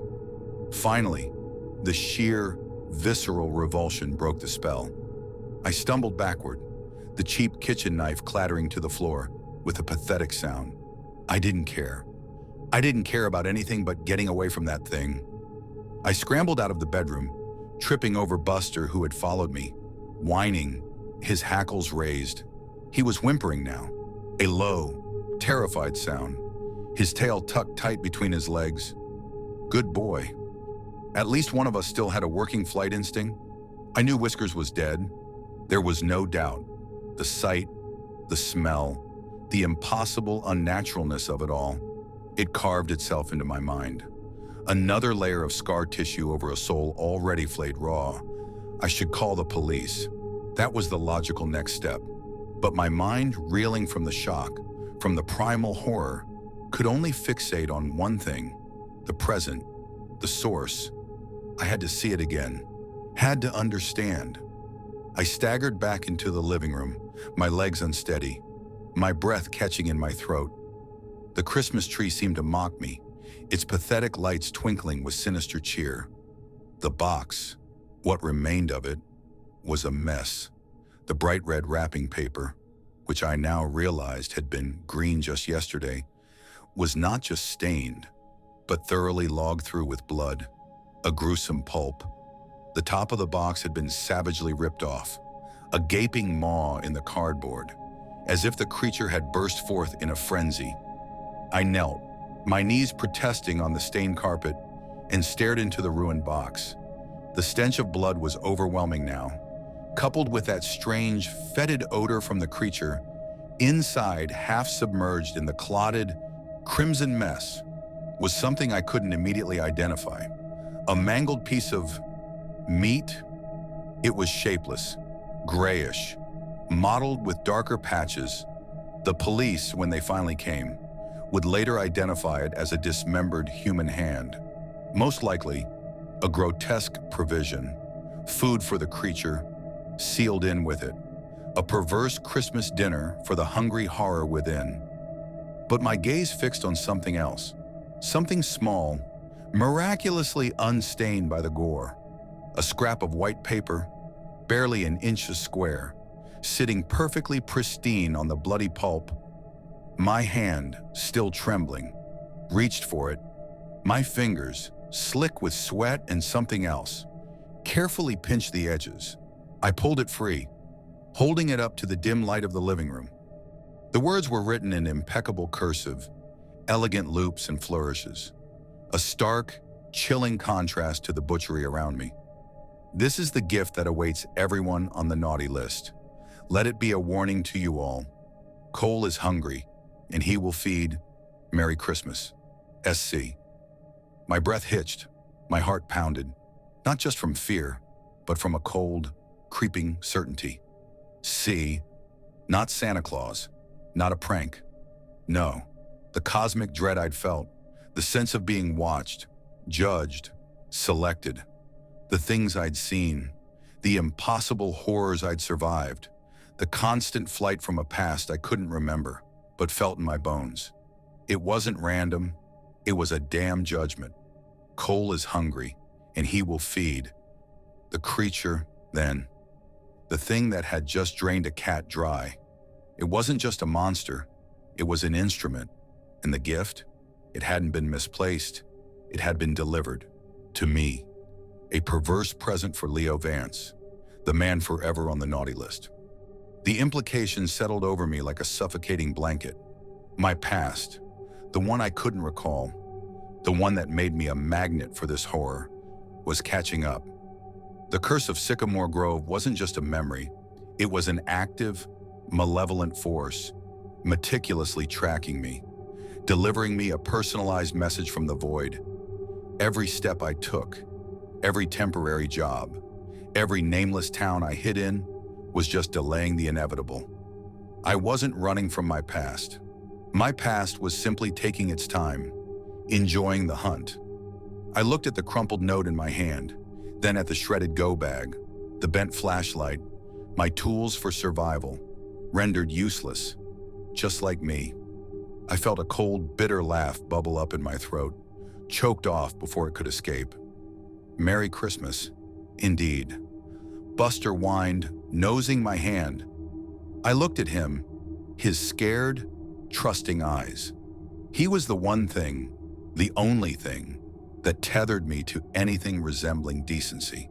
And now, he was here, with me, on the naughty list. The reluctant conscience were my fatal flaw, twisted in my gut. I had to get us out. But where? Where do you run when you're being hunted by a cosmic delivery service? When the universe itself is sending you a present? The answer, I realized with a chilling certainty, was nowhere. There was no escape, not in this life, and certainly not beyond it. The farm was waiting, and so was Cole. Total characters, 9:45. Luke! My voice was a thin, reedy thing, swallowed by the sudden, cavernous silence that had fallen over the house. The upstairs bedroom reeked of copper and fear, the traumatized man whimpering in the corner, clutching himself like he was trying to hold his own sanity together. Downstairs, the crash still echoed in my bones, vibrating through the splintered floorboards beneath my worn work boots. My heavy-duty maglite, clutched in a white-knuckled grip, danced nervously across the shattered window. then back to the open bedroom door, a gaping maw of darkness that had swallowed Luke whole. No shouts, no gunshots, just an unnatural, suffocating quiet that pressed in on me, stealing the very air from my lungs. My breath hitched, tasting ash and something metallic. This wasn't just another bad call. This was the moment the world ripped open, and I was staring into the void, utterly, irrevocably alone, the cold dread coiling in my stomach like a dying viper. But isolation wasn't new to me. In fact, it was the only constant I allowed, a self-imposed exile that had served me well until now. This night, however, had begun like any other godforsaken graveyard shift. A relentless march of minutes punctuated only by the hum of anonymous machinery and the distant, unsettling wail of a siren that promised something had gone very wrong. Very far away, the cheap plastic crackle of the police scanner, nestled on the passenger seat of my beat-up sedan, had been my only company for the last 6 hours. I was pushing midnight, almost done with another soul-crushing night delivering forgotten freight to an empty warehouse outside of Havenwood. My worn leather jacket felt like a second skin, a comfortable weight against the chill that perpetually clung to my bones, regardless of the temperature. My left thumb idly traced the cool metal of my old analog wristwatch, a nervous tick I'd picked up somewhere along the desolate stretches of highway that defined my life. Not that I cared what time it was. Time had become a meaningless concept, just another arbitrary division of a life I was merely enduring. All units on duty, we've got a 10 to 56 at 3207 Black Hollow Lane. Caller reports something outside her home. Approach with caution. The dispatcher's voice, sharp and clipped, cut through the white noise. It was a small-town station, usually quiet enough to hear the bored yawn of the night shift. But tonight, there was a faint hum of static, punctuated by hurried, muffled voices in the background, as if something more sinister lingered just out of earshot. The stillness of the station behind her voice felt foreboding, as though the night itself was holding its breath. My jaw tightened. A 1056 disturbance. Could be anything. A raccoon, a teenager with a prank. Or it could be something else entirely. The kind of something else that had a habit of finding me, no matter how far I ran. My cynicism, usually a comforting blanket, suddenly felt threadbare. I had learned, through bitter experience, that the mundane often served as an elaborate stage for the truly horrific. I shouldn't have been listening to the scanner. I shouldn't have been within 5 miles of Havenwood. But my last delivery had ended earlier than expected, and I was just killing time. The engine idling, waiting for the night to bleed into a gray, forgettable dawn. And then the call came. Black Hollow Lane. I knew the area. It was where the town faded into wilderness, where streetlights grew sparse and shadows deepened, swallowing the last vestiges of civilization. A reluctant sigh escaped my lips. My conscience, that persistent, irritating little ember that refused to be extinguished no matter how much ash life piled on it, began to stir. I could ignore it, drive away. My go bag was in the trunk, already packed. No one would know. But the dispatcher's tone, the undercurrent of unease, had snagged something in me. A faint, almost imperceptible tremor ran through me, a primal awareness of something wrong. I hated it. I hated the pull, the undeniable urge to investigate, to see, to know. It was a self-destructive impulse, my fatal flaw, consistently dragging me into situations I knew I should avoid. Damn it, I muttered, more to myself than the empty passenger seat. My hand, as if with a will of its own, had already shifted into drive. The old sedan rumbled to life, the tires crunching softly on the gravel of the warehouse lot. The road to Black Hollow Lane was a tunnel of shifting shadows. Each turn felt heavier, the trees looming like skeletal fingers against a bruised sky. The occasional flicker of a streetlight cast fleeting shapes that lingered too long, making me glance twice, my peripheral vision playing tricks. A soft hum of wind carried faint whispers, like words just out of reach, adding a foreboding weight to the already charged air. The roads felt deserted, every rustle of leaves, every distant creak of branch against branch, amplified. It wasn't unusual for bizarre calls to come in during the witching hours, but something about the dispatcher's voice, sharper, urgent, had made my skin prickle, a sensation that had become a precursor to disaster. I found Luke's cruiser parked a few yards from the address. Luke was a young deputy, barely out of the academy, all wide-eyed optimism and freshly pressed uniform. I'd seen him around, grabbing coffee at the same greasy spoon I sometimes haunted. He was the kind of guy who still believed in serving and protecting, a concept that felt quaint, even dangerous, to me.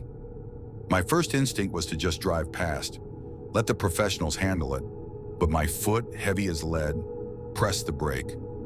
I killed the engine, the sudden silence inside the car even more unsettling than the drone of the road. I watched Luke approach the house, his flashlight beam a confident spear against the encroaching darkness. He knocked, then waited. A flicker of movement on the porch. A woman. I got out, my worn leather jacket feeling a little less like comfort and more like armor. The air was thick with the scent of damp earth and something else. Something I couldn't quite place, but which made the fine hairs on my arms stand on end. My fingers went to my wrist, my thumb rotating the crown of the old wristwatch. The woman stood on her porch, her silhouette trembling against the pale, anemic glow of the porch light. Tear streaks gleamed on her cheeks, catching the faint light as she clutched the railing like a lifeline. Her shoulders shook slightly, and she clutched the edge of the door frame, her nails scraping against the wood as if anchoring herself. Her gaze darted nervously between Luke and the darkness beyond, pupils wide and glistening, betraying the terror she couldn't fully put into words. Her breaths came in shallow gasps, hitching as though she was trying to steady a panic that threatened to consume her. Luke was doing his best calm and authoritative voice, which probably sounded about as reassuring as a death rattle to her. I stepped up beside him, keeping a respectful distance. "Ma'am, we're here to help," Luke said, his voice softer now. "Can you tell us what you saw?" Her voice was a jagged whisper, her lips trembling as though each word cost her a piece of herself. It's not a person, it's something else. In the backyard." Her hands gripped the porch railing so tightly I could see her knuckles turning bone white, as if letting go would allow the terror to pull her under. The porch light flickered, casting erratic shadows across her tear-streaked face, amplifying the fear that radiated from her trembling frame. The vagueness was classic. People always struggled to describe the truly anomalous, their minds rejecting what their eyes had seen. Luke's jaw tightened. He glanced at me, a silent communication passing between us. He wanted to go check, but he didn't want to leave her out here. The air felt thicker, every breath like swallowing a lump of dread. "Stay inside, ma'am," I instructed, my voice surprisingly steady, though every word felt heavy, as if I was trying to convince myself more than her. I caught the tremble in her hands, her fingers curling tightly around the doorframe, reluctant to let go. She hesitated before stepping back into the perceived safety of her home, her wide eyes fixed on the yard like it might lunge at her any second. The click of the lock, hollow and final, echoed in the sudden quiet. I drew a sharp breath to steady my nerves, even as the faint rustling from the shadows gnawed at my resolve. I nodded at Luke. "Let's check it out." My own internal monologue was a litany of sarcastic self-reproach. "Here we go." Vance, drawn to the flames like a moth with a death wish, just like every other goddamn time. This was the curse, wasn't it? Not just bad luck, but a magnet for the things that crawl in the dark. The backyard was silent, the kind of stillness that makes your skin crawl. The faint creak of branches swaying in an unseen breeze, and the distant hum of insects seemed muted, as if the world itself was holding its breath. The air carried a faint metallic tang, mingling with the earthy scent of damp soil and something else. Something vaguely acrid, like burnt hair or ozone. Our flashlights sliced through the oppressive dark, beams illuminating tufts of overgrown grass and, chillingly, a child's forgotten tricycle lying on its side, one wheel slowly spinning. The domesticity of it, the innocence, made the creeping dread even worse. Then, near the edge of the wooden deck, I spotted it. My stomach churned, a sudden, violent wave of nausea washing over me.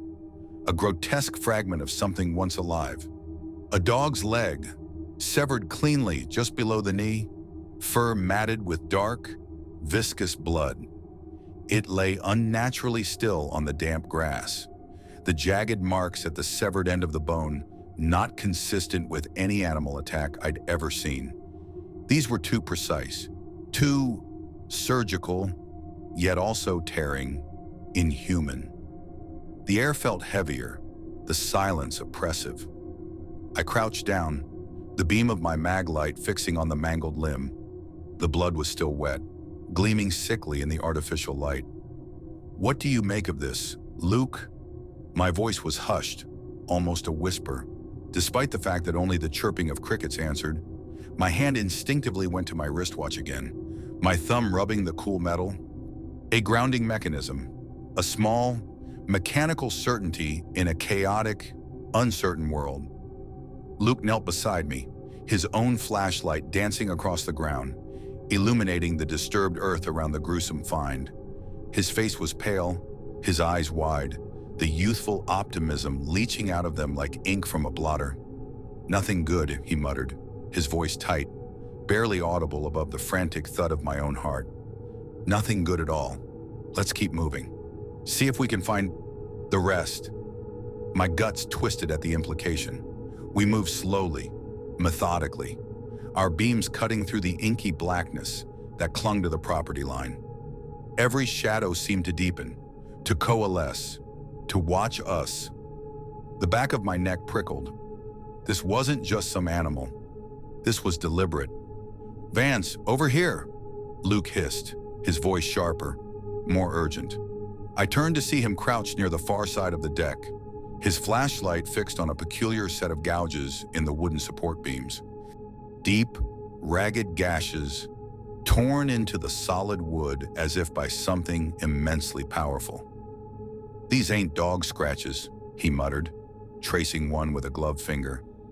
"Not a bear, either. Too deliberate, too clean on the edges despite the depth." Suddenly, the air shifted. It wasn't a change in temperature, but a palpable pressure, like walking into deep water. A low growl, guttural and wrong, resonated from the tree line that bordered the backyard.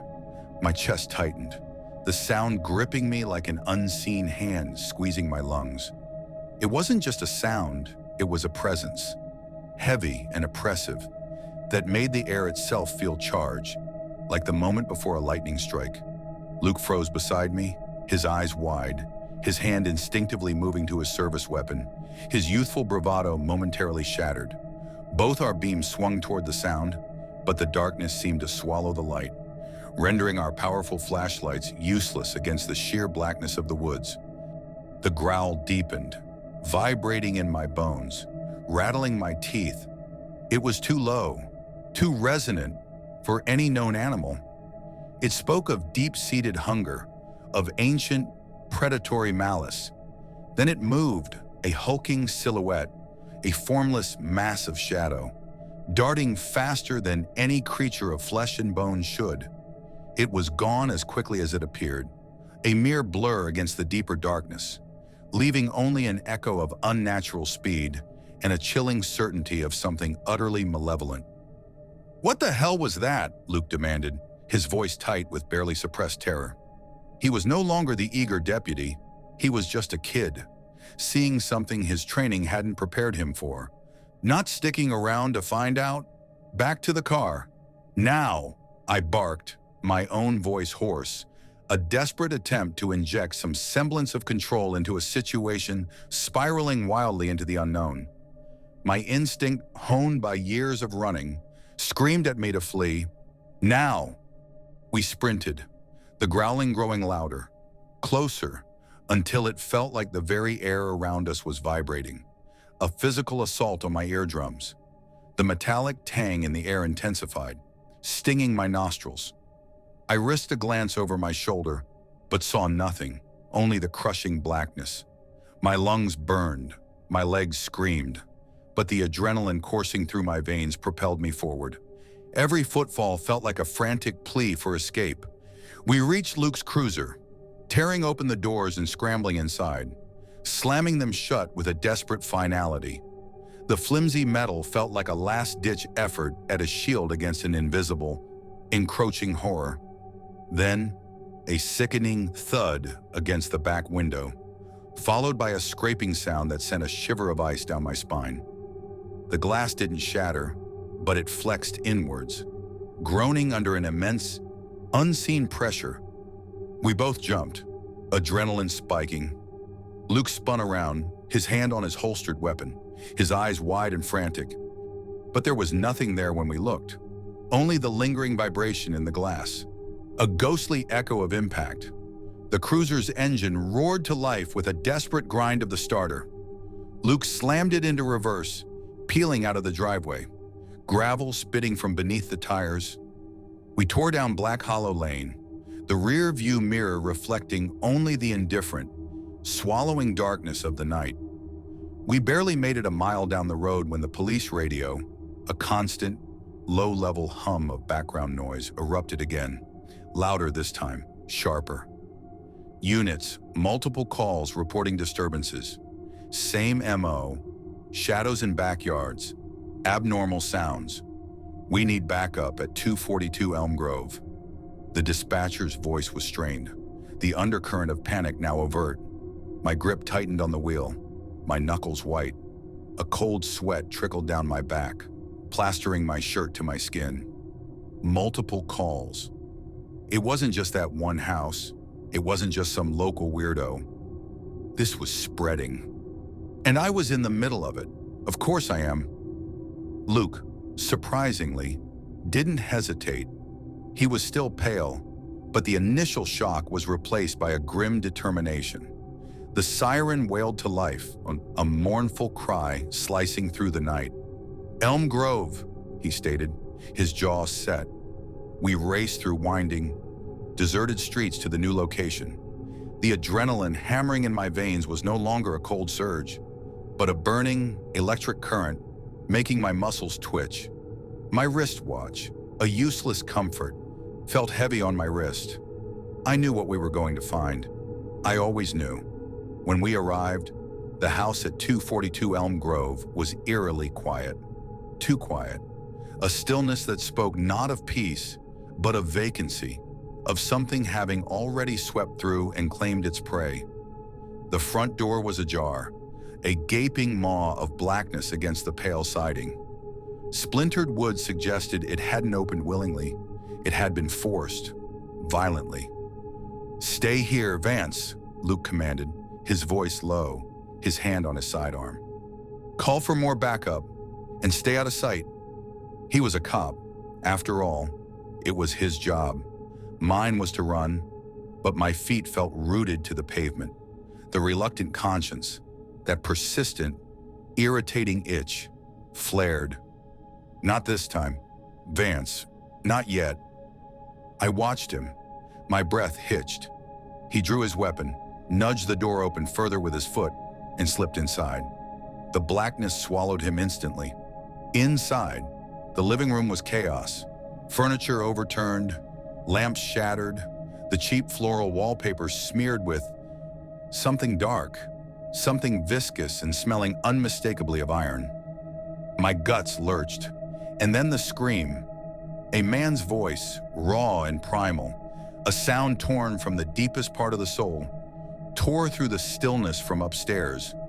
It wasn't just fear, it was pure, unadulterated agony, and it made the hairs on my arms stand on end. I didn't think, I just moved. My feet carried me over the threshold, across the wrecked living room, up the staircase. Every creak of the old wood under my weight was amplified. Every thud of my own heart a hammer against my ribs. The smell of iron, thick and cloying, grew stronger with every step, filling my nostrils, coating my tongue. It was the smell of spilled life. In the bedroom, we found him, a man, older, probably in his late 50s, bloodied, trembling uncontrollably, huddled in a corner like a cornered animal. His eyes, wide and unfocused, stared at something unseen. His arm, shaking violently, pointed to the shattered window, shards of glass glinting like malevolent teeth on the floor. It took her. It wasn't human. God, it wasn't human. His voice was a ragged croak, already hoarse from screaming. Before we could respond, before Luke could even try to offer some semblance of reassurance, a deafening crash came from downstairs, followed by the shattering of glass and a low, resonant growl that vibrated through the floorboards. The thing was still here. It was downstairs. Luke's head snapped toward the sound, his eyes wide with a mixture of fear and grim determination. He motioned for me to stay with the man, a silent order to protect the survivor while he confronted the monster. Stay with him. Vance, don't move. He didn't wait for my acknowledgement. He pivoted, his flashlight beam bouncing erratically as he disappeared around the corner and down the stairs, swallowed once more by the hungry darkness. The silence that followed was even worse than the screams. It stretched, taut and suffocating, punctuated only by the shuddering gasps of the man in the corner and the frantic pounding of my own heart. Every second felt like an hour. I gripped my mag light tighter, its weight a meager comfort. My thumb traced the cold metal of my wristwatch again, over and over, as if the repetitive motion could somehow rewind time, reverse the last few horrific minutes. Luke? I called after a minute, my voice a barely audible tremor, swallowed by the oppressive quiet. Luke? No response, just the whimpering of the man, the distant, impossible growl that seemed to come from everywhere and nowhere, and the chilling, suffocating silence of the house. The world had indeed ripped open, and I was left standing on the edge of the void, utterly, irrevocably alone, staring into the darkness that had consumed everything else. By dawn, the woods around Elm Grove were swarming with search teams, flashing lights of police cruisers and ambulances painting the trees in an eerie, pulsing kaleidoscope. The air was thick with the scent of damp earth, blood, and the metallic tang of fear. I sat on the tailgate of an ambulance, a thin, scratchy blanket draped over my shoulders. Luke leaned against his cruiser, his face pale, drawn, and etched with the kind of haunted exhaustion that spoke of having seen too much. Neither of us spoke. We didn't have to. We both knew whatever we encountered that night wasn't over. It was just the beginning. The woman from Black Hollow Lane had been found, unharmed physically, but her mind was broken, a vacant stare in her eyes. The wife from Elm Grove was still missing. The husband had been taken to the hospital, incoherent. I'll never forget the last call that came over the police radio as we left the scene, the static-laced words cutting through the early morning calm, addressed directly to me. Officer Vance, report of another sighting near your residence. Please advise. My blood ran cold. My residence, the cheap motel I was staying at, chosen for its anonymity. The chill that ran down my spine wasn't from the morning air. It felt like the lingering grip of something unseen, a reminder of the oppressive presence that seemed to haunt the shadows of that long, harrowing night. It echoed the oppressive stillness of that backyard, where the metallic tang of fear had clung to the night, where I'd first seen the mutilated leg.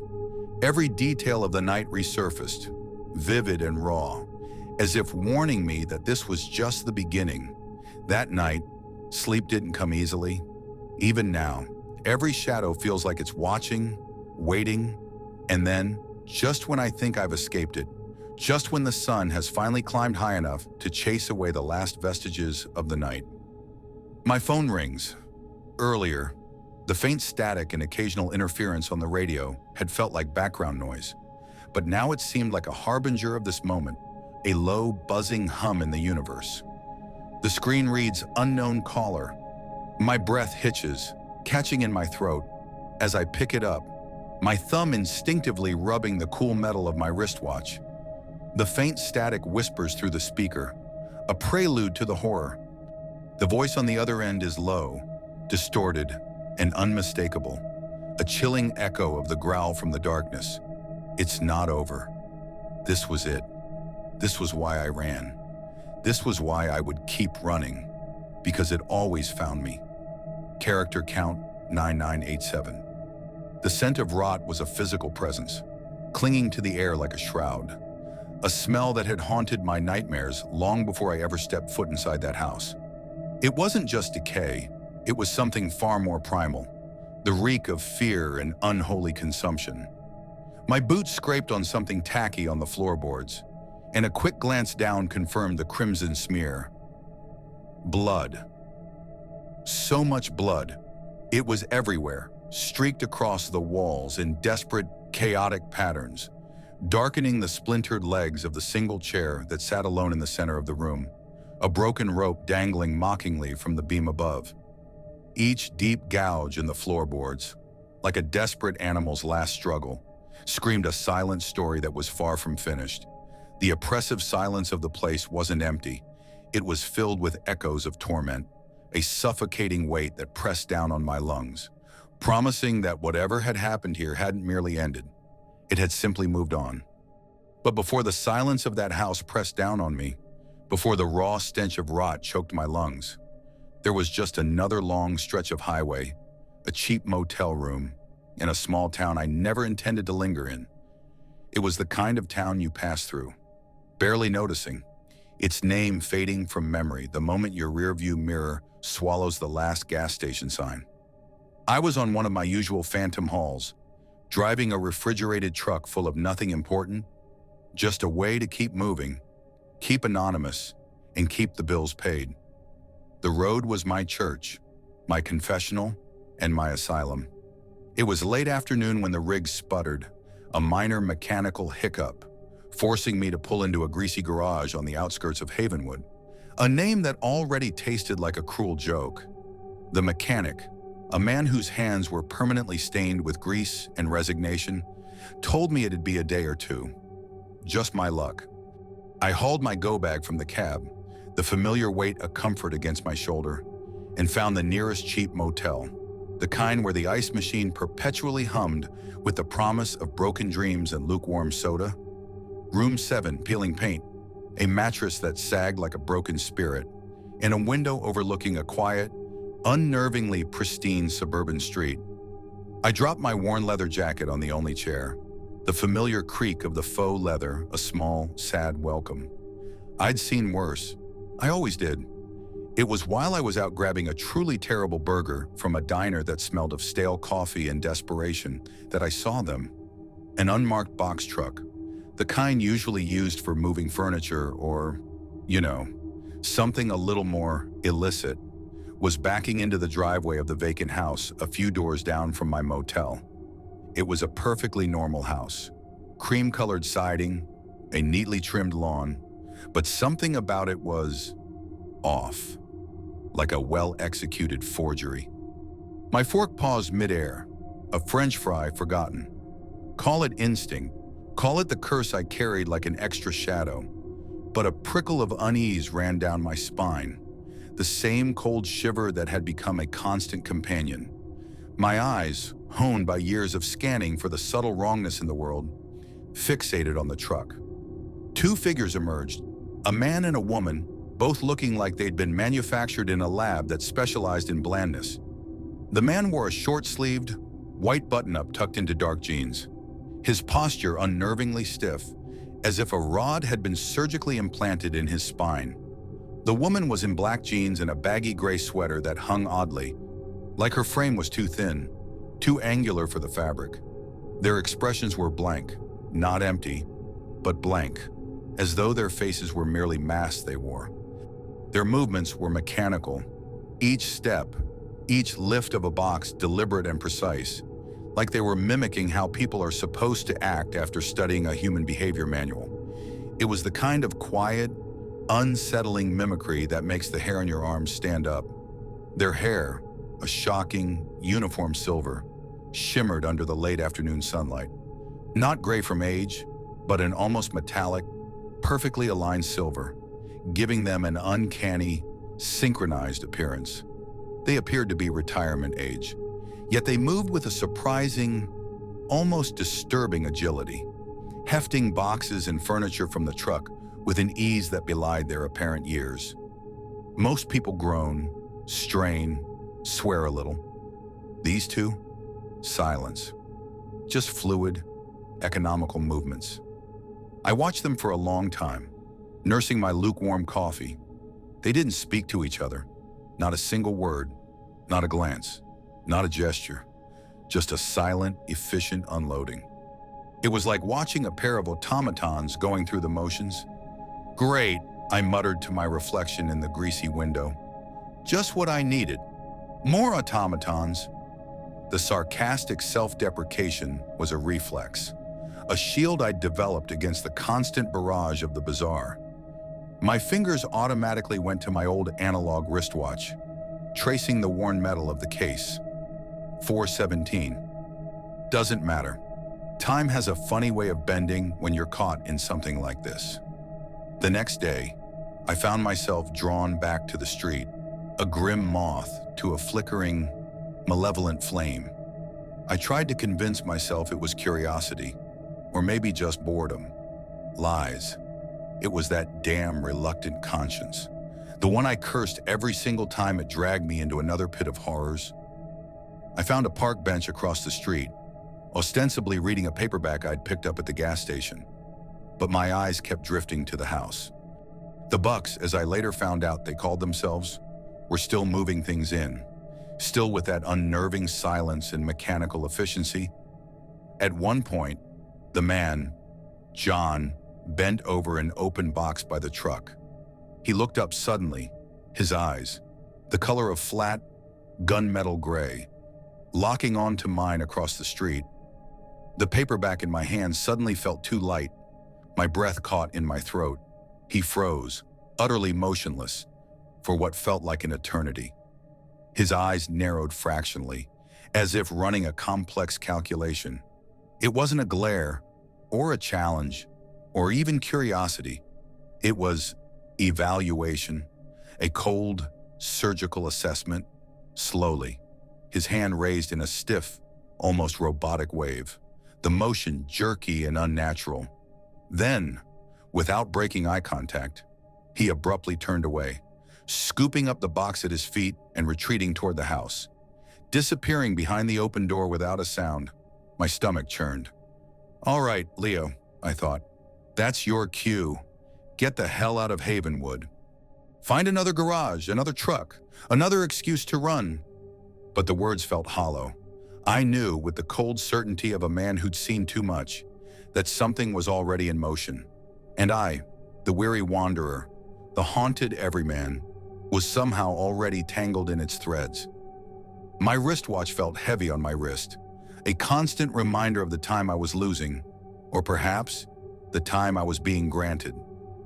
Over the next few days, Havenwood began to shift, like a landscape subtly altered by an unseen tremor. The air itself seemed heavier, pregnant with an unspoken dread. Missing pet notices started appearing on lampposts and storefront windows. A tabby cat named Mittens, a fluffy terrier mix, a bright-eyed parrot. People murmured, hushed whispers about coyotes or drifters. But the fear in their eyes was too profound for such mundane explanations. I saw Mrs.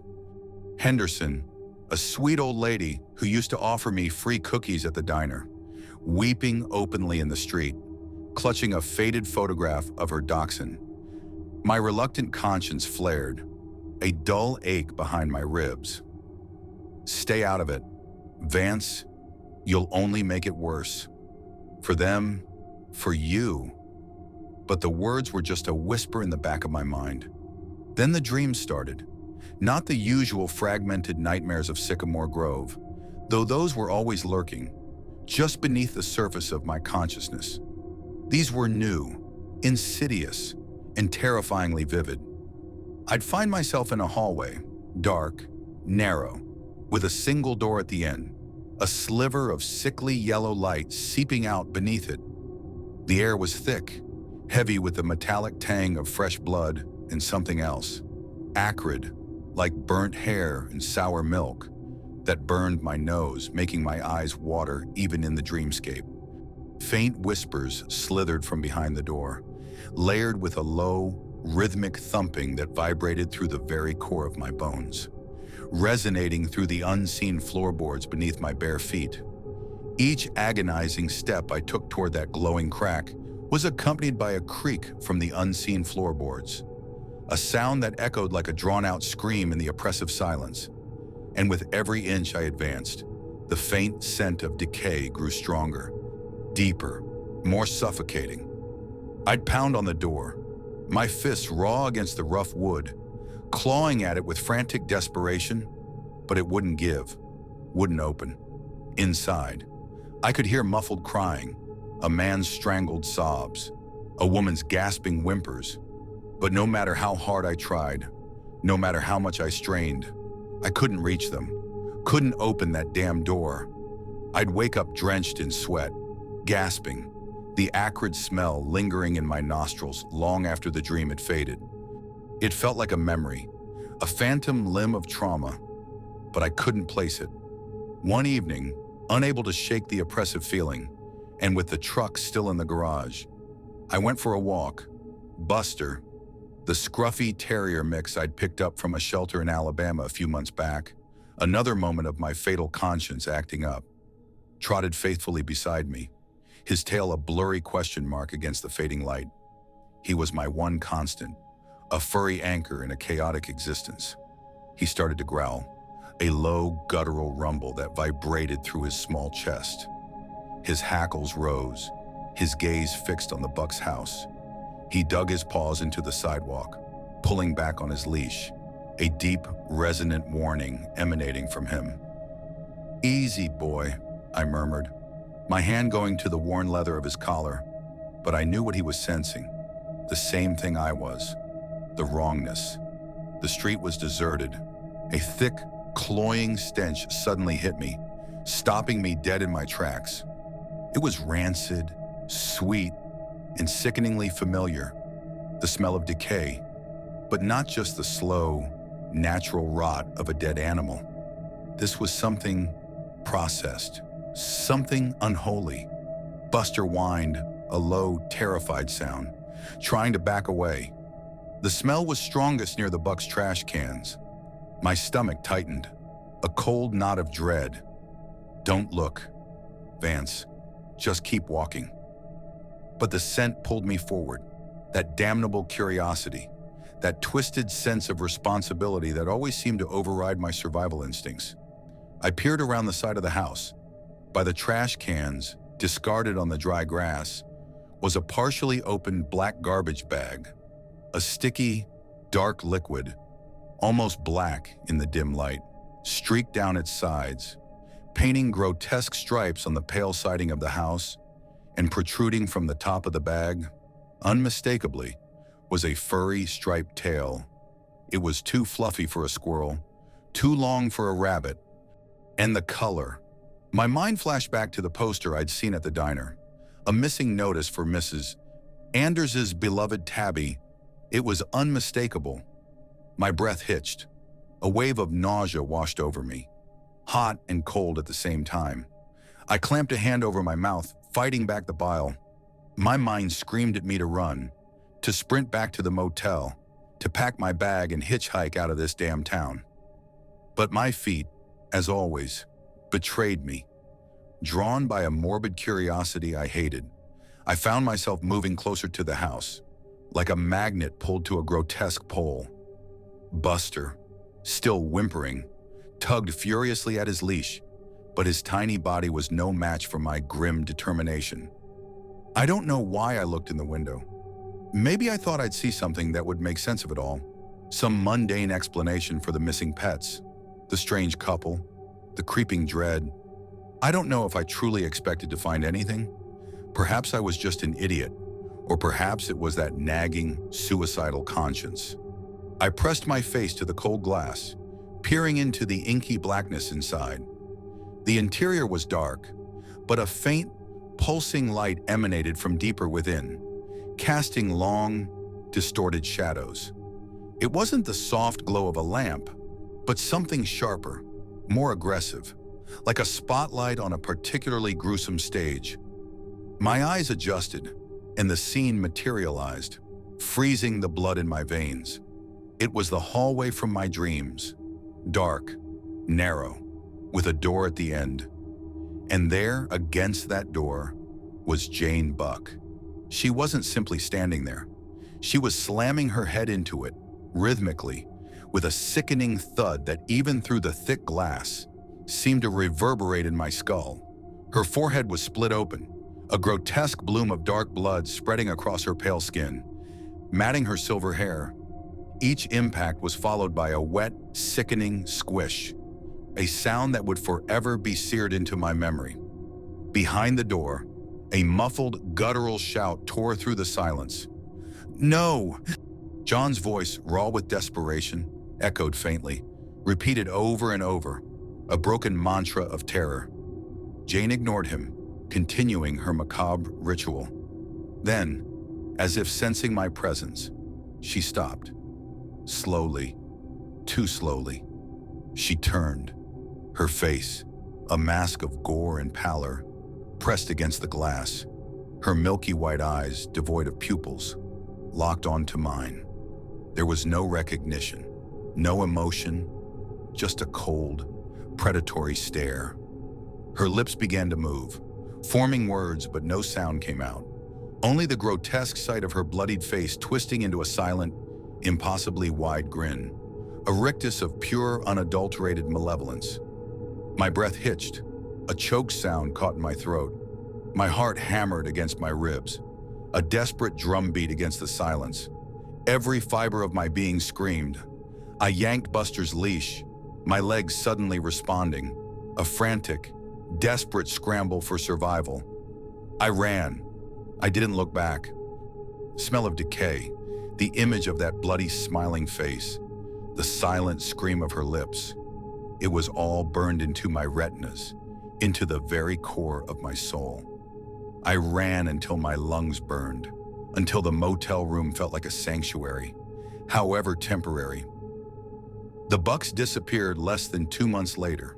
No one saw them leave. No one saw a truck. They simply ceased to be. The house sat vacant for a few more weeks, the for sale sign now a faded, ironic joke. I'd already left Havenwood by then, the mechanic having miraculously fixed the truck with a part he claimed was just sitting around. I paid him double, just to get out, but the town had gotten under my skin, and the memory of those blank faces, the acrid smell, and that final, silent grin had become a fresh layer of trauma in the already thick strata of my life. A few months later, I found myself on another long stretch of highway, the familiar hum of the road my only company. I heard about Havenwood on a local news report, buried deep in the segment, a human interest piece about a bizarre, unsolved case. The Bucks house had finally been foreclosed upon, cleaned out by a bank, but what they found inside, that's what burned into my mind. The news report was vague, sanitized, speaking of anomalous stains and unexplained damage. But I knew the specific kind of blood that soaked those floorboards, the precise way terror could gouge claw marks into wood, the exact texture of a broken rope that had seen too much. I pressed my old analog wristwatch, the cold metal a familiar comfort against my skin. It didn't help. The image of Jane's face, her milky eyes boring into mine, her lips silently whispering words I would never understand, still flashes behind my eyelids. Sometimes, late at night, in whatever nameless motel room I'm occupying, I hear a faint pounding at the door, a low, rhythmic thumping that sounds disturbingly like a head hitting a wooden surface.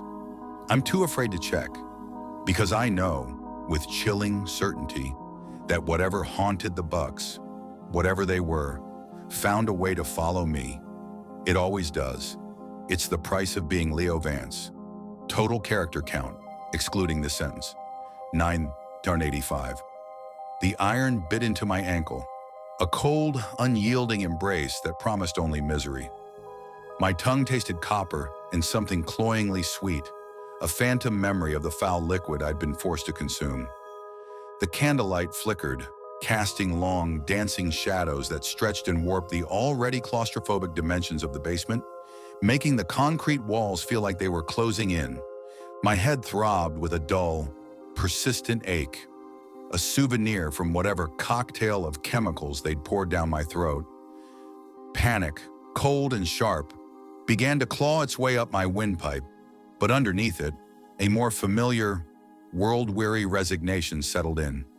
Here we go again, I thought, a bitter, cynical chuckle echoing only in my skull. Another fine mess you've gotten yourself into. Vance. That was the aftermath, the grim curtain call of an act I'd stumbled into, blind and stupid. It all began weeks earlier, with a casual confession and a girl I was foolish enough to let myself care about. Most sane people build a life, accumulate things, put down roots. Not me. I move. Always moving. A ghost in my own life, drifting from one forgotten town to the next, picking up whatever transient, soul-numbing job will pay the bills and keep me anonymous. Night shifts at desolate warehouses. Long-haul truck driving through stretches of road where the only company is the hum of the engine and the ghosts of my own memories. This time, it was security guard duty for a defunct lumber mill in a town so small, its name felt like an inside joke. My go bag was always packed, leaned against the door of whatever cheap motel room or furnished apartment I was currently occupying. Habit, mostly, a response to a past I'd rather not talk about, a past that seemed to have permanently affixed a magnet for disaster sign to my forehead. I'd met Allie at a diner that served coffee strong enough to wake the dead and pies that tasted like regret. She was a waitress, all bright smiles and a laugh that somehow managed to cut through the oppressive stillness of the place. I wasn't looking for anything. Never am. Attachments are just another thing to shed when the inevitable darkness comes knocking. But she was disarming, and for a brief, dangerous moment, I let my guard down. We'd been dating for a month and a half, a lifetime in my nomadic existence, when she finally decided to drop the bomb. We were in my apartment, lying tangled in cheap sheets, the flickering blue glow of a forgotten rom-com painting the walls. I had my arms wrapped around her, the familiar weight of my worn leather jacket slung over a chair in the corner. The world outside the window was a blur of anonymous streetlights, and for once, I felt almost settled. A dangerous feeling. "Leo," she began, her voice soft, almost a whisper against my chest. She shifted, rolling over to face me. "I have something that I need to tell you." I murmured a sleepy, "Yeah?" My eyes, usually scanning for trouble, were lost in hers. I was a fool, a genuine, grade-A idiot. I'd allowed myself to feel something, to let a sliver of warmth into the perpetual winter of my life. I was 20-something, too old for puppy love. But the way I saw it, Allie was my first real connection in years, the only one worth the effort, the risk, which meant, of course, that it was doomed. Everything I touched seemed to turn to ash. "You remember my ex-boyfriend, Luke, right?" The name hit me like a splash of ice water. Luke, the one she'd mentioned once, vaguely, as part of her past, a flicker of something unpleasant, hot and sharp, jolted through my chest. Jealousy, the oldest, most common poison. I hated it, hated feeling it. It was a weakness. "I think so.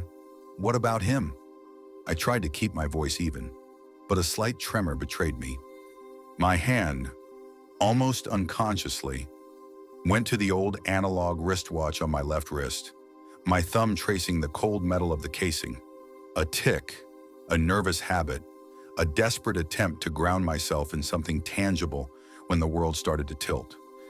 Allie sighed, a sound that seemed to pull all the oxygen from the room. Her gaze flickered away, towards the silent TV screen, then back to me, her eyes suddenly wide and earnest. I've kind of been meeting up with him, like, sorta regularly. The words were a physical blow. I bolted upright, the cheap mattress springs groaning in protest. My mouth fell open, a silent gasp of disbelief. My heart, that foolish, fragile organ, felt like it had been dropped from a great height and shattered into a million irreparable pieces. The usual cynical observations abandoned me. All I could think was one thing: betrayal, the deepest, most primal fear of a man who trusts no one. Leo, please, let me explain. It's not what you think. Her voice was laced with a desperate urgency, but it sounded hollow in my ears. Allie, I managed, my voice rough, unfamiliar. Don't you think this is something that you should have mentioned sooner?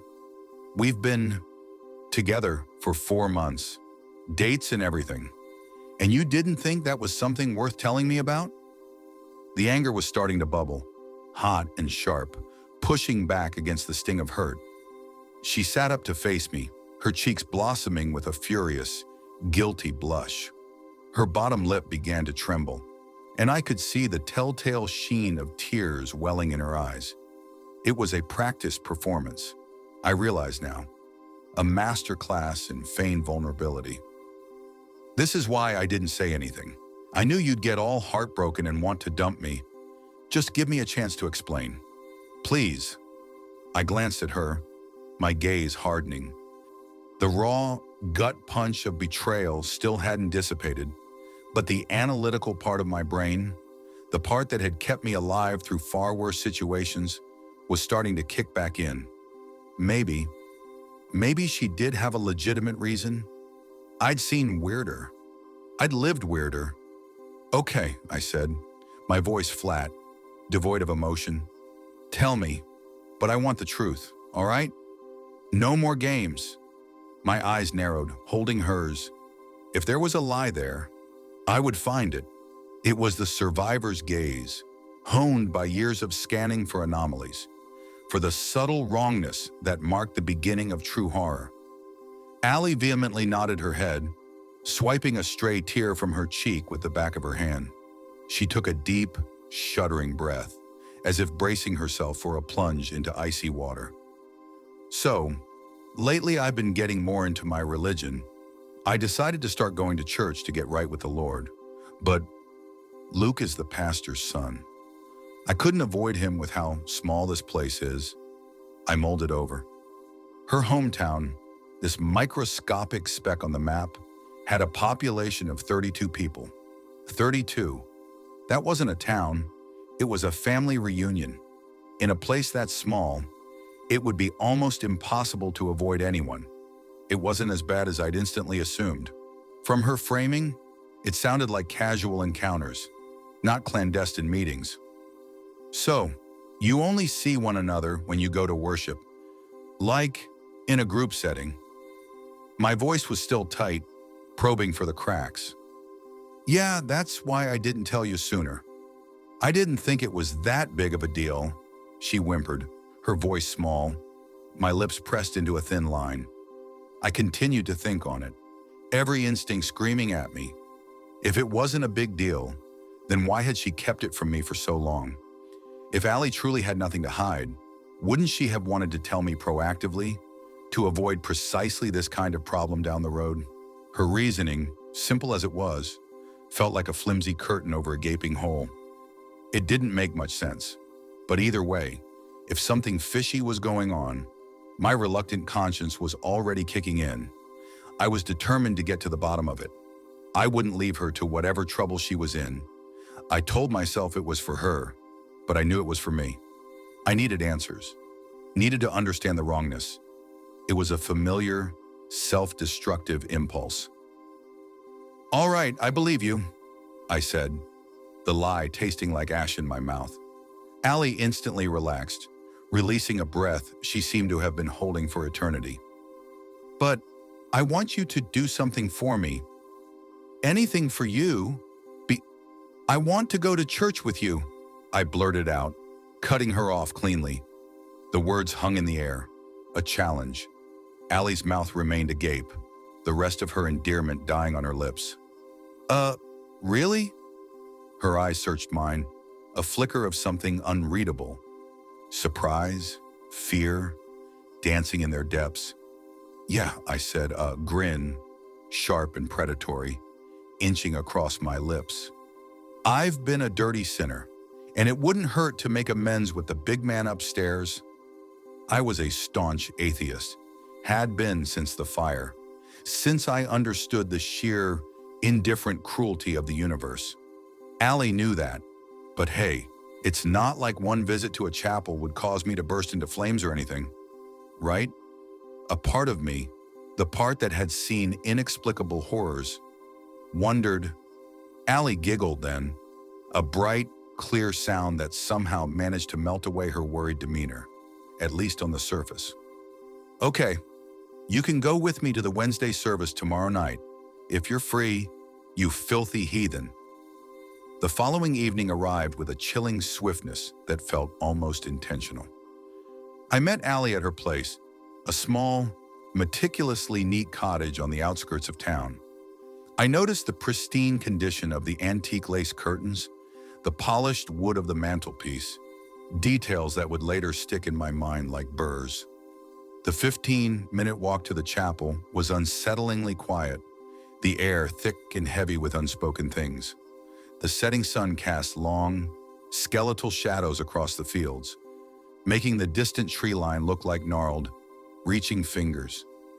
I'd be lying if I said I wasn't a tad nervous.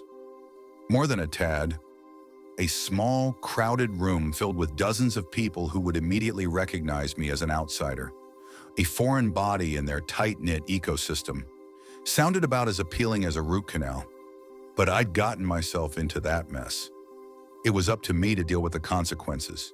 My reluctant conscience, that festering wound, wouldn't let me back down.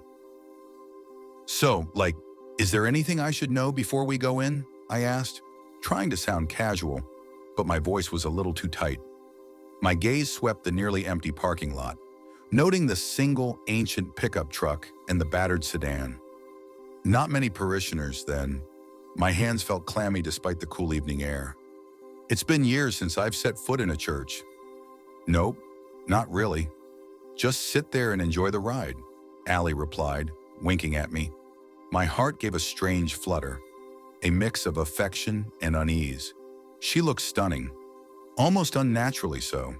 Her makeup was flawless, her hair curled into soft, perfect waves, and the white, frilled dress she wore seemed to glow in the fading light. She was drop-dead gorgeous. I was one lucky man. Or so I thought. The thought was fleeting, already tainted by the bitter taste of suspicion. Once we finally reached the wooden double doors leading inside, my nerves tightened into a knot of cold dread.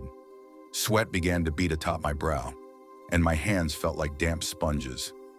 I reached for the heavy iron handle, intending to pull it open, but before I could, Allie's hand, surprisingly strong, wrapped around my arm.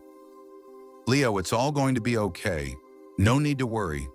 I'll be with you the entire time, all right? She said, her smile warm, reassuring. It was one of the things I truly adored about her seemingly effortless ability to calm me down. I should have known it was too good to be true. My wristwatch suddenly felt heavy, an anchor against the rising tide of my apprehension. I traced its smooth, cold surface with my thumb. Right. Thanks, babe, I said, forcing a smile, then pushed the door open. The old wood groaned in protest, a sound like a tired sigh, and swung inward, revealing an interior steeped in shadows and an unsettling stillness. From the moment I stepped across the threshold, a primal alarm shrieked in my mind. Something was profoundly, fundamentally off. The air inside was thick, stagnant, carrying a faint, cloying scent, something like old dust mixed with cheap potpourri, underlaid with a faint, metallic tang I couldn't quite place. It prickled the back of my throat. Every single person in the room, a surprisingly small, tightly packed group of about 15 or 20, snapped their heads towards us in unison. Their movements were too sharp, too coordinated, like a flock of birds turning on a dime. They immediately directed their collective attention to me. My blood turned to ice in my veins. My stomach twisted itself into a Gordian knot. No one uttered a word. There were no welcoming smiles, no murmured greetings. Their eyes, dull and unnervingly flat, just followed me around the room, a relentless, palpable pressure. As Allie and I moved towards the back pew, we chose the last row, for obvious reasons. I needed to see the exits. Always the exits. It was a reflex, a survival instinct honed over years of being perpetually hunted. This was a new flavor of dread, though less about the unseen and more about the unnervingly seen. I was immensely, surprisingly relieved when the parishioners finally directed their attention back to the preacher, who stood at the helm of the congregation. He was a tall man, gaunt and severe, with a face that looked carved from granite. "What the hell was that?" I hissed under my breath as Allie settled into the hard, unyielding wooden pew beside me. My hand instinctively went to my jacket, patting the pocket where my keys and wallet usually resided. They were there. Small comfort. "Oh, don't mind them. Just small-town drama. You know how that goes," she whispered into my ear, her voice oddly light, dismissing the palpable tension as if it were a minor inconvenience. She did have a point, superficially. While Allie's town was microscopic, mine wasn't much bigger. A population of 215 isn't that big of a leap. In a little backwater town like that, gossiping and staring were most people's favorite pastime. Still, this felt different, more intentional.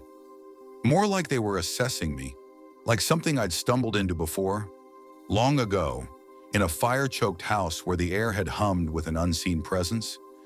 I forced my attention back to the podium, where the preacher had been joined by a young man, clad in a pristine white robe.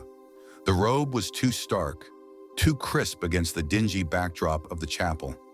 As he was the only other one remotely close to my age, I immediately assumed that was Allie's ex, Luke. My eyes narrowed, taking him in. As much as it pained me to admit, the guy was handsome, objectively so. He had a chiseled jawline that looked sharp enough to cut glass. His wavy, dirty blonde hair was cleanly cropped, and his deep blue eyes seemed to pierce through me every time they made contact with mine. He was looking at me now, a thin, almost imperceptible smirk playing on his lips. I didn't hold a candle to him, not in the traditional sense. I was all rough edges, tired eyes, and the ghost of trauma in my gaze. He was polished, too polished. Allie interlaced her fingers with mine then, her skin warm against my clammy palm, and gave my hand a light squeeze. I found it strangely comforting, a fleeting sense of normalcy. "Don't worry about him, okay? Just sit back and relax." Her voice was silky smooth, a deceptive lullaby. I turned to her and nodded, gripping her hand a bit tighter, trying to absorb some of that manufactured calm. "Good evening, everyone," the preacher said, his voice surprisingly robust, snapping my focus back to the altar. The words echoed in the small space, amplified by the oppressive silence of the congregation. "We will begin the service momentarily, but first, it appears that we have a guest. My name is Father Abrams. Welcome, young man." To my utter horror, the congregation again turned their heads, a slow, sickening swivel that made my stomach churn. Their cold, dead expressions sent a fresh chill running down my spine. Not a single person in the room, save for Father Abrams, was smiling. His smile, though, was wide, too wide. A Cheshire grin that showed too much gum and not enough warmth. It made my skin crawl. "And now, if you will kindly make your way to the front, we will start with the offertory," he said, his gaze fixed on me, then finally shifting slightly, taking the uncomfortable focus off me, if only for a moment. I breathed a sigh of relief, short-lived as it was. That relief was instantly replaced by a wave of confusion and a fresh prickle of dread as I processed what he'd just said. The offertory already? Now. I thought that was supposed to take place toward the end of the service, after a sermon and some hymns. Every church service I'd vaguely remembered from a childhood I barely recalled had followed a specific order. This was wrong, out of sequence, another anomaly. Why are we doing this now? I thought we were going to have to sing hymns and stuff first, I whispered, my voice barely audible above the sudden, low hum that seemed to emanate from the congregation as Allie and I reluctantly rose from our seats. My church is different. Just go with it, Allie replied, her voice still unnervingly calm, almost too calm. She gave a little tug on my arm, pulling me into the narrow aisle. I won't lie, I was mortified walking up there.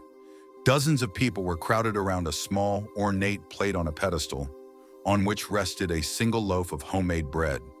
Their dead, unforgiving stares felt like physical jabs, stabbing through me like daggers. Every instinct, every cell in my body, screamed at me to run, to turn, push through the double doors, and never look back, to get back to my car, to my go bag, to the open road where I knew the dangers, where I knew the escape routes. But I looked at Allie, her hand still in mine, her expression serene, and that damned, foolish, reluctant conscience of mine, the one that had dragged me into so many pits of despair, told me to stay, to see this through, to protect her. Somehow, I loved her. I told myself, a weak, desperate justification. Now, I wish I would have listened to my gut. It had never failed me before. Let's begin. Everyone bow your heads. Father Abrams's voice boomed, resonating with an unholy authority. I did as I was told, eager to shake the feeling of being watched, the oppressive weight of their gaze. The air around us felt heavier, colder, as if the oxygen was being sucked out of the room. Dear Heavenly Father, I humbly ask that you bless this bread and cup with your divine strength, so that we may better serve you. Let us walk in your holy light and live by your teachings. Amen. Amen. Namarna, the congregation chanted in unison, their voices flat, devoid of real emotion, startling me with their mechanical precision. I anxiously glanced up, my eyes sweeping over the bowed heads, only to find that all eyes were on me. Once again, as soon as I lifted my gaze, the whole thing felt wrong. The prayer was too short, too succinct, almost like a command. The people were too harsh, their expressions too uniform. This didn't feel anything like a church should. There was no warmth, no comfort, no sense of peace, only a chilling, predatory focus. But I foolishly told myself that I just needed to stick it out a little longer. Just a few more minutes, and I could get us out of here. Young man, come. Guests go first, Father Abrams said, his voice a low purr, his Cheshire smile, still too wide, never wavering, made my skin crawl. It was the smile of a man who held all the cards, a predator sizing up its prey. I shot Allie a nervous glance. She simply smiled back, a calm, encouraging expression that did nothing to soothe the tremor in my hands. I proceeded to the front, feeling the weight of every single stare on my back, 1,000 needles pricking my skin. Luke stood beside his father, a silver chalice glinting ominously in his hand. He smirked as he extended it to me, a flash of pure malice in his deep blue eyes. I wanted nothing more than to slap that stupid, arrogant grin off his face. It was the same smirk I'd seen on other faces, in other nightmares, the kind of smile that promised pain. Nevertheless, I took the chalice. It felt cold and heavy in my hand, surprisingly old. I peered at the dark, viscous red liquid inside. Then, taking a deep breath, I forced myself to take a swig. I grimaced as it traveled down my throat. It was thick, almost syrupy, and had a distinctly metallic taste, like old pennies, coppery and sharp, but with an underlying cloying sweetness that confused and assaulted my taste buds. That wasn't like any communion wine I'd ever had before. This was blood, or something like it. My stomach clenched, a cold knot of nausea beginning to coil within me. Luke then directed me with a subtle nod to the loaf of bread on the plate. "Take a piece," he whispered, his voice a low, sibilant hiss like a serpent coiling. I glared at him, the rage a hot coal in my gut, but I complied. I tore off a tiny crumb, barely a sliver, and shoved it into my mouth. It was dry, tasteless, like sawdust. I chewed mechanically, feeling the nausea building, then quickly rejoined my girlfriend. I watched, a growing horror seizing me, as each of the parishioners then stepped forward. Each of them took a piece of bread and nothing else. None of them drank from the chalice, not one. The realization slammed into me with the force of a physical blow. They didn't drink the chalice. Only I had. A feeling of absolute, soul-shattering dread settled into my stomach as the nausea intensified. My head began to swim. This couldn't be happening. Was this some kind of ritual? A sacrifice? The questions spun in my mind, each one more horrifying than the last, building to an inescapable, sickening crescendo. The air grew thicker, buzzing with an unseen energy, and the metallic taste in my mouth became unbearable. Before I even had a chance to fully process what was going on, before I could make a move, to run, to scream, the world began to spin violently, the candlelight blurring into a sickening vortex. My vision tunneled, the edges growing dark, encroaching. The last thing I remember before losing consciousness was the distorted, wide, triumphant smiles of Allie and Father Abrams looming over me, their faces contorted into something monstrous, their eyes alight with a cold, hungry fire. I came to in a dingy, dimly lit room. My senses, usually hyper-aware, struggled to catch up. I rubbed my head, the throbbing pain a blunt instrument behind my eyes, and surveyed my surroundings. There was a faint, musty smell, like damp earth and something else. Something organic, sickly sweet. The air was cold, damp. I found myself in a basement, the only light emanating from several wavering candles placed precariously near the rough concrete walls. Just what I'd been afraid of. I'd been drugged, and now I was here. My wristwatch, strangely, was still on my wrist, the hands ticking away, oblivious to the horror. A barrage of unwanted emotions hit me like a freight train. Betrayal, sharp and bitter. Fear, cold and paralyzing. Confusion, a thick fog coating my brain. They all coalesced inside me like a nauseating, poisonous cocktail. Had Allie been lying to me the entire time we were together? Had this been the plan all along? Was I just a mark? The thought brought a fresh surge of white-hot rage, momentarily eclipsing the fear. I wasn't just going to take that lying down. Never.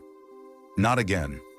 I shot up, my vision still hazy, the world tilting precariously. I managed a good 3 steps forward, a surge of desperate adrenaline propelling me, before my leaden leg buckled. I face-planted on the unforgiving concrete floor with a sickening thud, the impact jarring my teeth. It was only then, as I lay there, dazed and disoriented, that I noticed it. The iron, the cold, unyielding embrace. My right ankle was shackled to the wall by a thick, rusted chain. My go-bag was nowhere in sight. I was suddenly, utterly, terrifyingly fearful for my life. Up until that point, the horror had been abstract, a looming threat, but now it was concrete, real. My stomach dropped to my feet, a bottomless pit of despair. It hadn't truly hit me how utterly, irrevocably screwed I was. But before I had a chance to fully process the depths of my predicament, before I could even curse my own foolishness, I heard footsteps. Slow, deliberate, descending the creaking wooden stairs into the basement. I squinted in the oppressive darkness, trying my best to see who was approaching. My heart, already hammering against my ribs, plummeted when I finally realized who it was. Father Abrams stood before me, his wide, malicious smile looking even more grotesque in the flickering candlelight. Allie and Luke were at his sides, shadowy figures against the dim light. Luke's arm was wrapped possessively around Allie's waist, and she was leaning into him, her head resting on his shoulder with an intimacy that felt like a knife twisting in my gut. The sight of them, so comfortable, so casual in their depravity, sent a fresh wave of white-hot, blinding rage bubbling within me. My hands clenched into useless fists. "You tricked me," I growled, my voice raw, a choked rasp, as I glared at my now ex-girlfriend. Every atom in my body screamed betrayal. Allie's laugh was cold, devoid of the warmth I'd once thought I knew. It was a brittle, mocking sound. "And you fell for it. Hook, line, and sinker. Hate to break it to ya. Babe," she cooed, her voice dripping with saccharine contempt. "But Luke and I are still madly in love." She made a show of planting a sloppy, drawn-out kiss directly on his lips, her eyes fixed on mine, watching my reaction. A perverse performance. I had never felt more hurt, more utterly betrayed, in my entire life. The tears I'd fought back earlier, the sting of them, now truly welled at the corners of my eyes, blurring their mocking faces. My bottom lip began to quiver, the last vestige of my composure crumbling. This was worse than any monster I'd faced, worse than the nameless things in the dark. This was human cruelty, cold and calculated. This was the monster I hadn't seen coming. Why? Why would you do that to me?" I choked out, the words ragged, wrenched from my throat through strangled sobs. My voice, usually so cynical, so guarded, was now raw with pain. "Nothing personal. Joseph," Allie cooed again, the false sweetness of her tone making my blood run cold. "You were just the easiest target." "Yes, Joseph," Father Abrams chimed in, his voice resonating with a disturbing relish. That same wide, malicious smile never left his lips, only widened, revealing too many teeth in the flickering light. "You see, some may deem it barbaric, but we at the First Holy Church believe that a human sacrifice is required to truly appease the Lord, and your blood will be ready in plenty of time for our Sunday service." He gestured vaguely, expansively, as if indicating some grand, divine plan. His gaze held a chilling hunger, a fanatic's conviction that made him more terrifying than any phantom. This wasn't just small-town craziness. This was something ancient, something that smelled of the same cosmic indifference I'd sensed in other dark places. "They've left me down here. Father Abrams said they have some sort of ritual to do before taking my life. Some final preparation, some unholy communion of their own. I've given up hope, the last flickering ember extinguished by the cold reality of the chain around my ankle. I'm not sure if they know that I have my phone or not. It's deep in my jacket pocket, the worn leather a familiar comfort even now. But I don't think they care either way. Police response times are too slow to make it here before they'd get rid of the evidence. That, or maybe the cops are in on it too. In a town this small, this isolated, anything is possible. I wouldn't put it past them. I've seen enough of the world to know that sometimes the true monsters wear badges. What I do know is that I don't have a very good chance of making it out of here alive." My wristwatch ticks on, a relentless, tiny drum beat counting down to an end I can almost taste, coppery and sweet. I close my eyes, trying to conjure Buster's scruffy face, a single, pure image in the encroaching darkness. Damn it. Vance, you just had to care, didn't you? Total character count, 99.47. The bitter Alaskan wind was a familiar companion, a constant reminder that nature cared little for human comfort. Tonight, however, it carried a different kind of chill, one that had nothing to do with the sub-zero temperatures clinging to the glass of the police cruiser. Emily sat inside, bathed in the flashing red and blue of emergency lights, her hands clasped neatly in her lap, a serene smile playing on her lips. A perfect picture of innocence, except for the cold, dead light in her eyes that mirrored the void in the crawl space beneath the house. My stomach knotted, a familiar vice tightening around my gut. The articles, the quiet house, the cloying smell. It all clicked into place with a sickening finality. She wasn't the victim, not really. She was the architect. It started, as it always did, with something mundane, a leaky faucet, a late-night call. Another broken piece of the world I felt obligated to try and fix, even when every fiber of my being screamed for me to stay put, to just let the damn thing drip. I've been managing properties for over a decade, mostly the isolated ones, the ones clinging to the wild edges of Alaska. And I developed a sixth sense for trouble. It usually announced itself with a missing rent payment or the sudden, telltale silence of a tenant who'd skipped town. So when Emily Rivers moved in, she felt like an anomaly. Too good to be true, which, in my experience, usually meant she'd materialized in my life like a ghost, polite and almost unnervingly quiet. Her rent check arrived like clockwork, always early, every single month. She kept to herself, which suited me fine. I wasn't looking for new friends, especially not after everything. The less interaction, the better.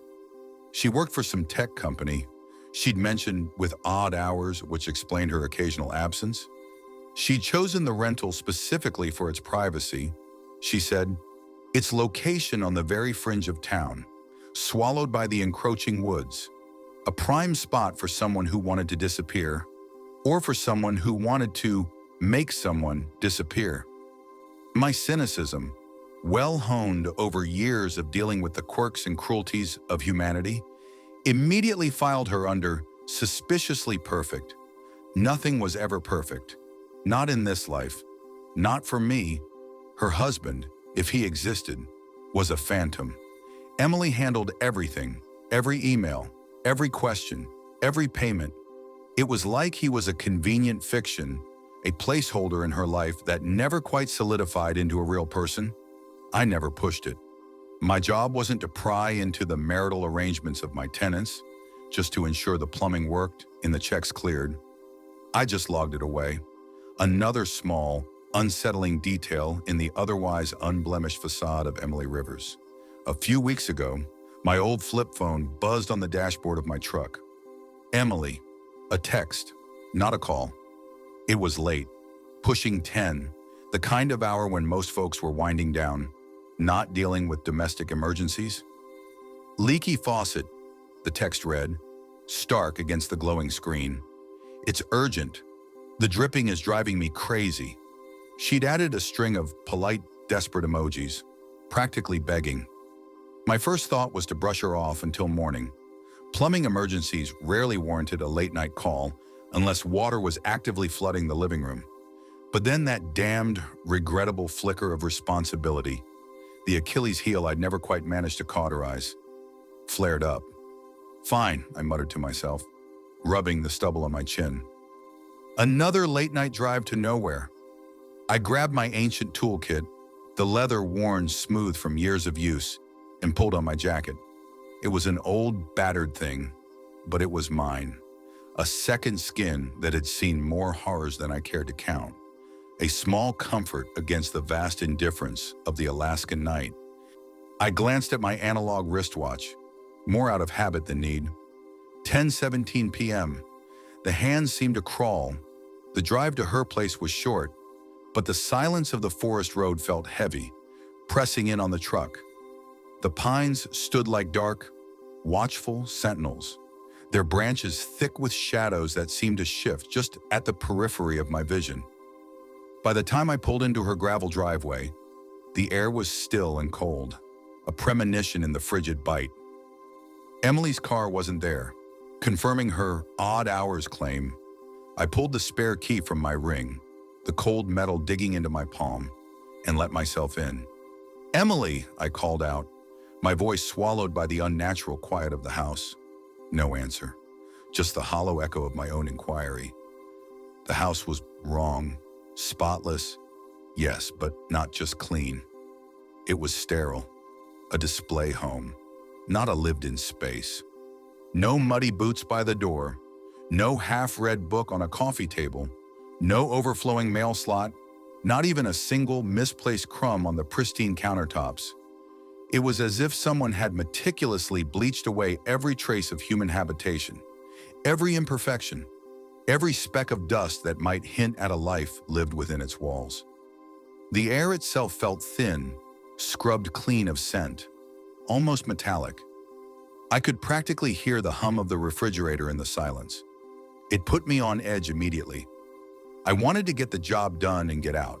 My instincts, usually a reliable barometer for impending doom, were screaming. This was too neat, too perfect.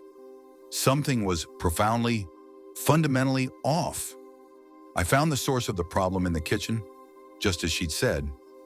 The faucet dripped with maddening regularity, a tiny, insistent drumbeat in the oppressive silence. It wasn't anything major, just a loose valve, probably jarred by a pipe shift or age. As I tightened it with a practiced hand, my fingers brushed against the chrome of the garbage disposal, and a faint, cloying smell wafted up, metallic, sour, horrific, like a butcher shop on a hot day, but worse, with an underlying sweetness that spoke of decay. It wasn't the usual kitchen stink of old food scraps. This was something else entirely, something organic and wrong. My observational skills, honed by years of seeing things I shouldn't, took over. My gaze lingered on the drain, a dark maw in the gleaming sink. The stench was pulling at me, an unwelcome curiosity. Against my better judgment, and Lord knows I have a long history of ignoring better judgment, I grabbed the heavy-duty mag light from my toolkit. The beam cut a sharp path through the dim kitchen, illuminating the glistening maw of the disposal. I peered down, holding my breath, the sour metallic scent stinging my nostrils. At first, I couldn't make sense of the dark mass clinging to the blades, just a wet, indistinct blob.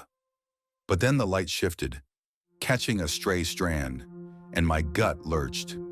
Hair, long, dark, matted hair, thick and tangled, a horrifying nest clogging the disposal. It wasn't just a few strands from a shower drain. This was a mass, a lot of it, too much. My stomach coiled, and I instinctively pulled back, gagging, a wave of nausea washing over me. "None of my business," I muttered aloud, the words tasting like ash. "Absolutely none of my damn business." Maybe she tried to wash out a wig, I told myself, clutching at the flimsy straw of normalcy, or a shedding pet. Though the house showed no signs of a pet. People do weird things, right? Especially when they live out here, isolated. My mind raced, searching for any logical explanation, anything to calm the rising tide of dread. But the smell, oh God, the smell. It clung to me, seeping into my clothes, permeating the very air I breathed. It was the smell of something not quite dead, or maybe something recently made dead. That night, sleep was a cruel joke. The cloying scent, even after I'd scrubbed my hands raw, seemed to stick to my skin, lingering in my nostrils. The image of that matted hair, a wet, dark tangle in the drain, replayed itself on the inside of my eyelids. I tossed and turned, the worn leather jacket I draped over the chair, a silent, reassuring weight in the darkness, yet offering no real comfort. My old analog watch, abandoned on the nightstand, seemed to tick louder than usual, counting down to whatever fresh hell awaited me. Then, the nightmare came, greeting me with open, skeletal arms. It was vivid, grotesque, and utterly relentless. I was back in that sterile kitchen, the dripping faucet a rhythmic pulse in the silence. The disposal, A hungry maw began to churn, but instead of hair, something else was emerging. Slowly, viciously, a mangled, skeletal figure, like a broken puppet but with bones and muscles tied on, visible under pale, translucent skin that draped over it like a wet bedsheet. Its limbs were elongated, disproportionate, its head tilted at an impossible angle. It oozed from the drain, wet and slick, its form shimmering in the dim light. I could hear the faint, sickening slurp as it pulled itself free, each movement accompanied by the creak of unseen joints. It was pure, distilled horror, the kind that burrowed deep into your subconscious and set up permanent residence. Just as its head snapped towards me, its empty eye sockets fixing me with an ancient, malevolent gaze, the shrill, jarring shriek of my alarm clock tore through the darkness. 7 a.m. A blessed, albeit violent, reprieve. I lay there for a long moment, heart hammering against my ribs, the lingering scent of decay in my memory, the phantom touch of cold fear on my skin. That dream, a grotesque harbinger, was something I wouldn't forget for a very, very long time. It was a stark reminder of the things that festered just beneath the surface of the mundane world, and how easily they could claw their way out. The next day, Emily texted, a bland, "Thank you for fixing the faucet." I stared at the message, my thumb hovering over the reply button. Every instinct I possessed screamed at me to ask about the hair, about the smell, about the unsettling emptiness of her house. But that cynical part of me, the part that had learned to stay out of trouble by minding its own business, held me back. It wasn't my place. That nightmare, I reasoned, was just the price of my own morbid curiosity. "Don't go looking for answers, Leo," it whispered. "You won't like what you find." I closed the message, the unspoken questions hanging heavy in the air between us, a silent barrier I chose not to cross. But the seed had been planted. The image of the hair, the smell, the sterile house, they burrowed into my mind like parasites, refusing to let go. That night, instead of my usual routine of poring over truck routes or sorting through receipts in the dimly lit motel room, I pulled up Emily's rental application on my ancient laptop. Everything was by the book: steady job, good credit, no criminal record, flawless, too flawless. A gut feeling, that insidious, persistent intuition that had saved my skin more times than I cared to admit, gnawed at me. Something was off. It always was. I closed the application and opened a new browser tab. Emily Rivers, I typed, the words feeling heavy. A transgression? My first search brought up her social media profiles. Sparse, mostly work-related posts, a few generic vacation photos. Nothing to explain the unsettling feeling she gave me. No red flags. I felt a fleeting sense of relief, followed by a familiar surge of self-recrimination. "See, Leo? Just a normal person. You're just paranoid." But the paranoia was a friend, a grim, unwelcome companion that had kept me alive. I widened my search, adding keywords: news, arrest, incident. My finger hovered over the trackpad, a nervous tick. And then, there it was. An article from 6 years ago. The headline, stark and uncompromising, burned itself into my retina. Emily Rivers, local woman involved in brutal home invasion. My breath hitched. The details that followed were a cold shower of dread. She'd been attacked in her apartment late at night by a man. She'd fought him off. He'd escaped before the police arrived. The article mentioned he'd been caught later, imprisoned on breaking and entering charges. And then, a detail that made the blood drain from my face. Released last month. A chill, colder than any Alaskan winter, ran down my spine.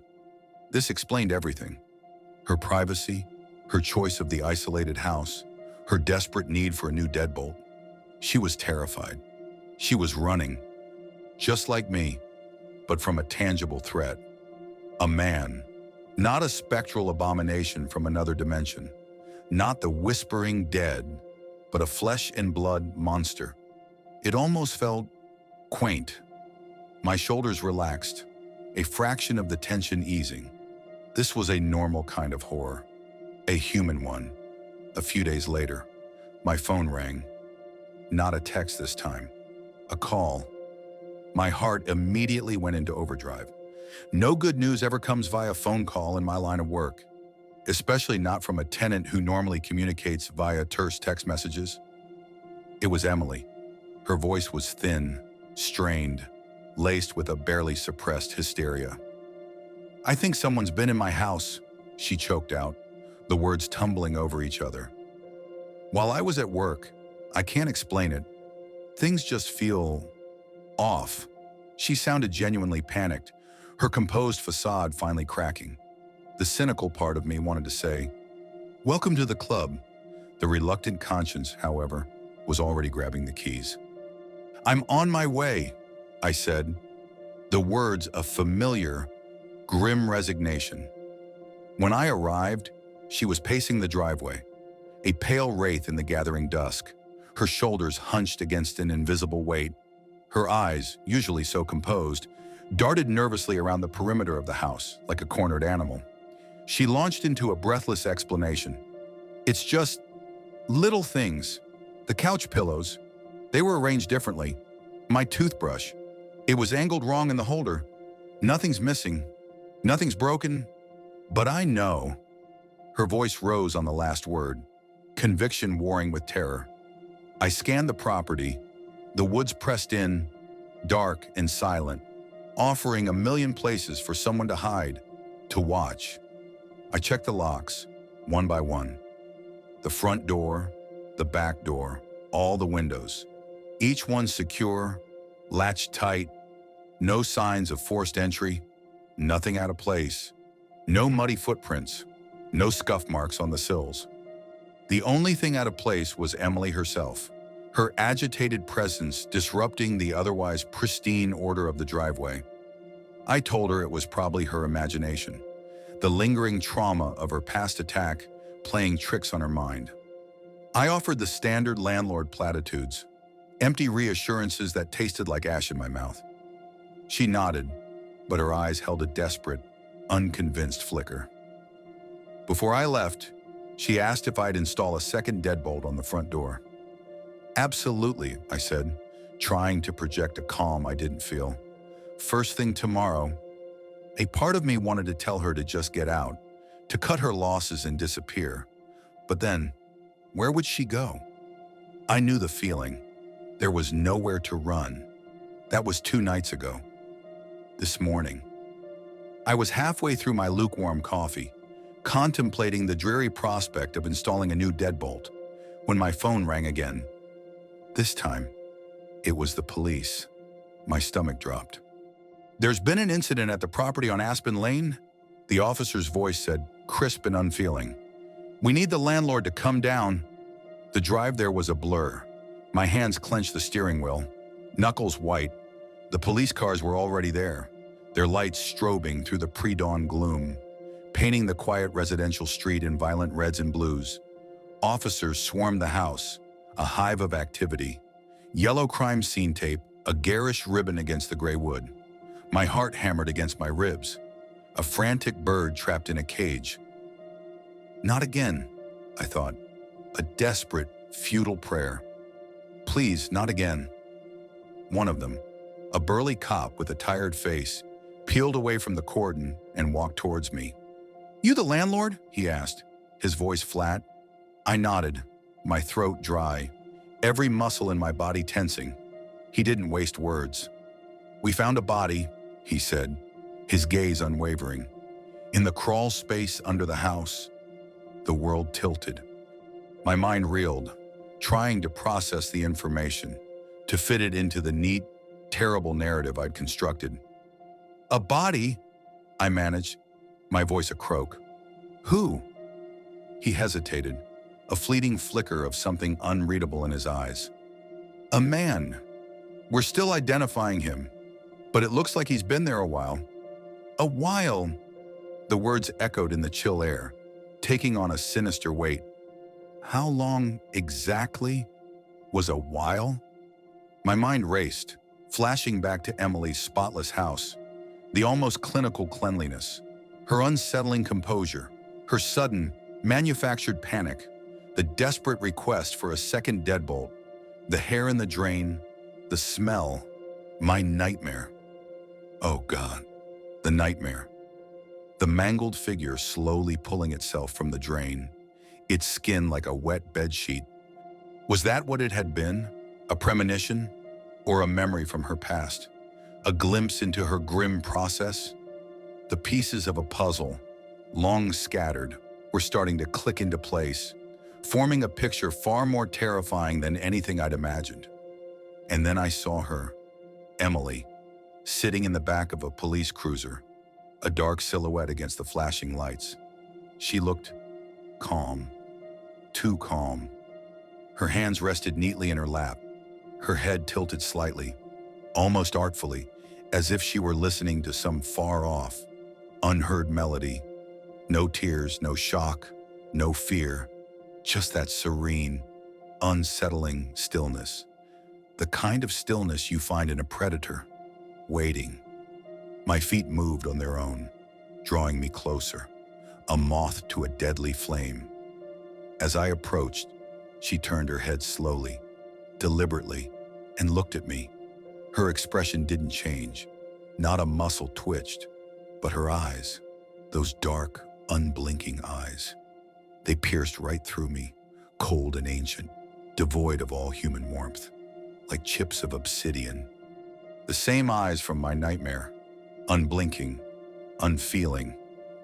And then, with a jolt that felt like a physical blow, I remembered the article, not just the headline, not the superficial details I'd skimmed, but the photo, the one I'd dismissed as a generic stock image. Emily, 6 years ago, sitting on the front steps of her old apartment building, her face pale and tear-streaked, and behind her, barely visible, officers were wheeling out a stretcher with a man on it. I'd assumed, in my haste, in my comfortable, self-serving narrative, that he was the intruder, the attacker, the monster, the one who had terrorized her. But the article hadn't said that. I had superimposed my own interpretation onto it, a convenient filter to make sense of the chaos.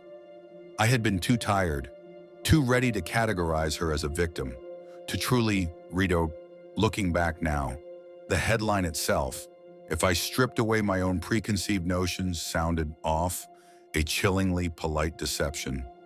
My gaze locked with hers through the glass of the cruiser. She didn't look away. Her lips parted just slightly, a faint, almost imperceptible curve, like she was about to speak, but she didn't have to. The words of the original article, now reread in my mind's eye, echoed with a new, horrifying clarity. A 19-year-old man was found in a crawl space inside of his own home after a supposed home invasion. Emily Rivers, a local dentist, was arrested on suspicion of murder and arrested for breaking and entering. Breaking and entering, not as a victim, as the perpetrator. The pieces slammed together, forming a horrifying mosaic. The immaculate house, the absent husband, the hair in the drain, the sickly sweet smell of decay, the fabricated fear, the second deadbolt, a final chilling touch, sealing her trophy inside. She wasn't the victim of a home invasion, she was the invasion, and the perfect tenant was just the perfect hunter.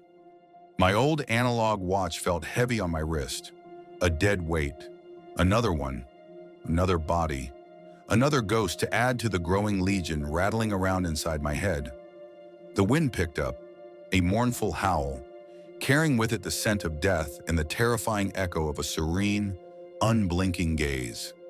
I had to get out of here before I became the next perfect tenant.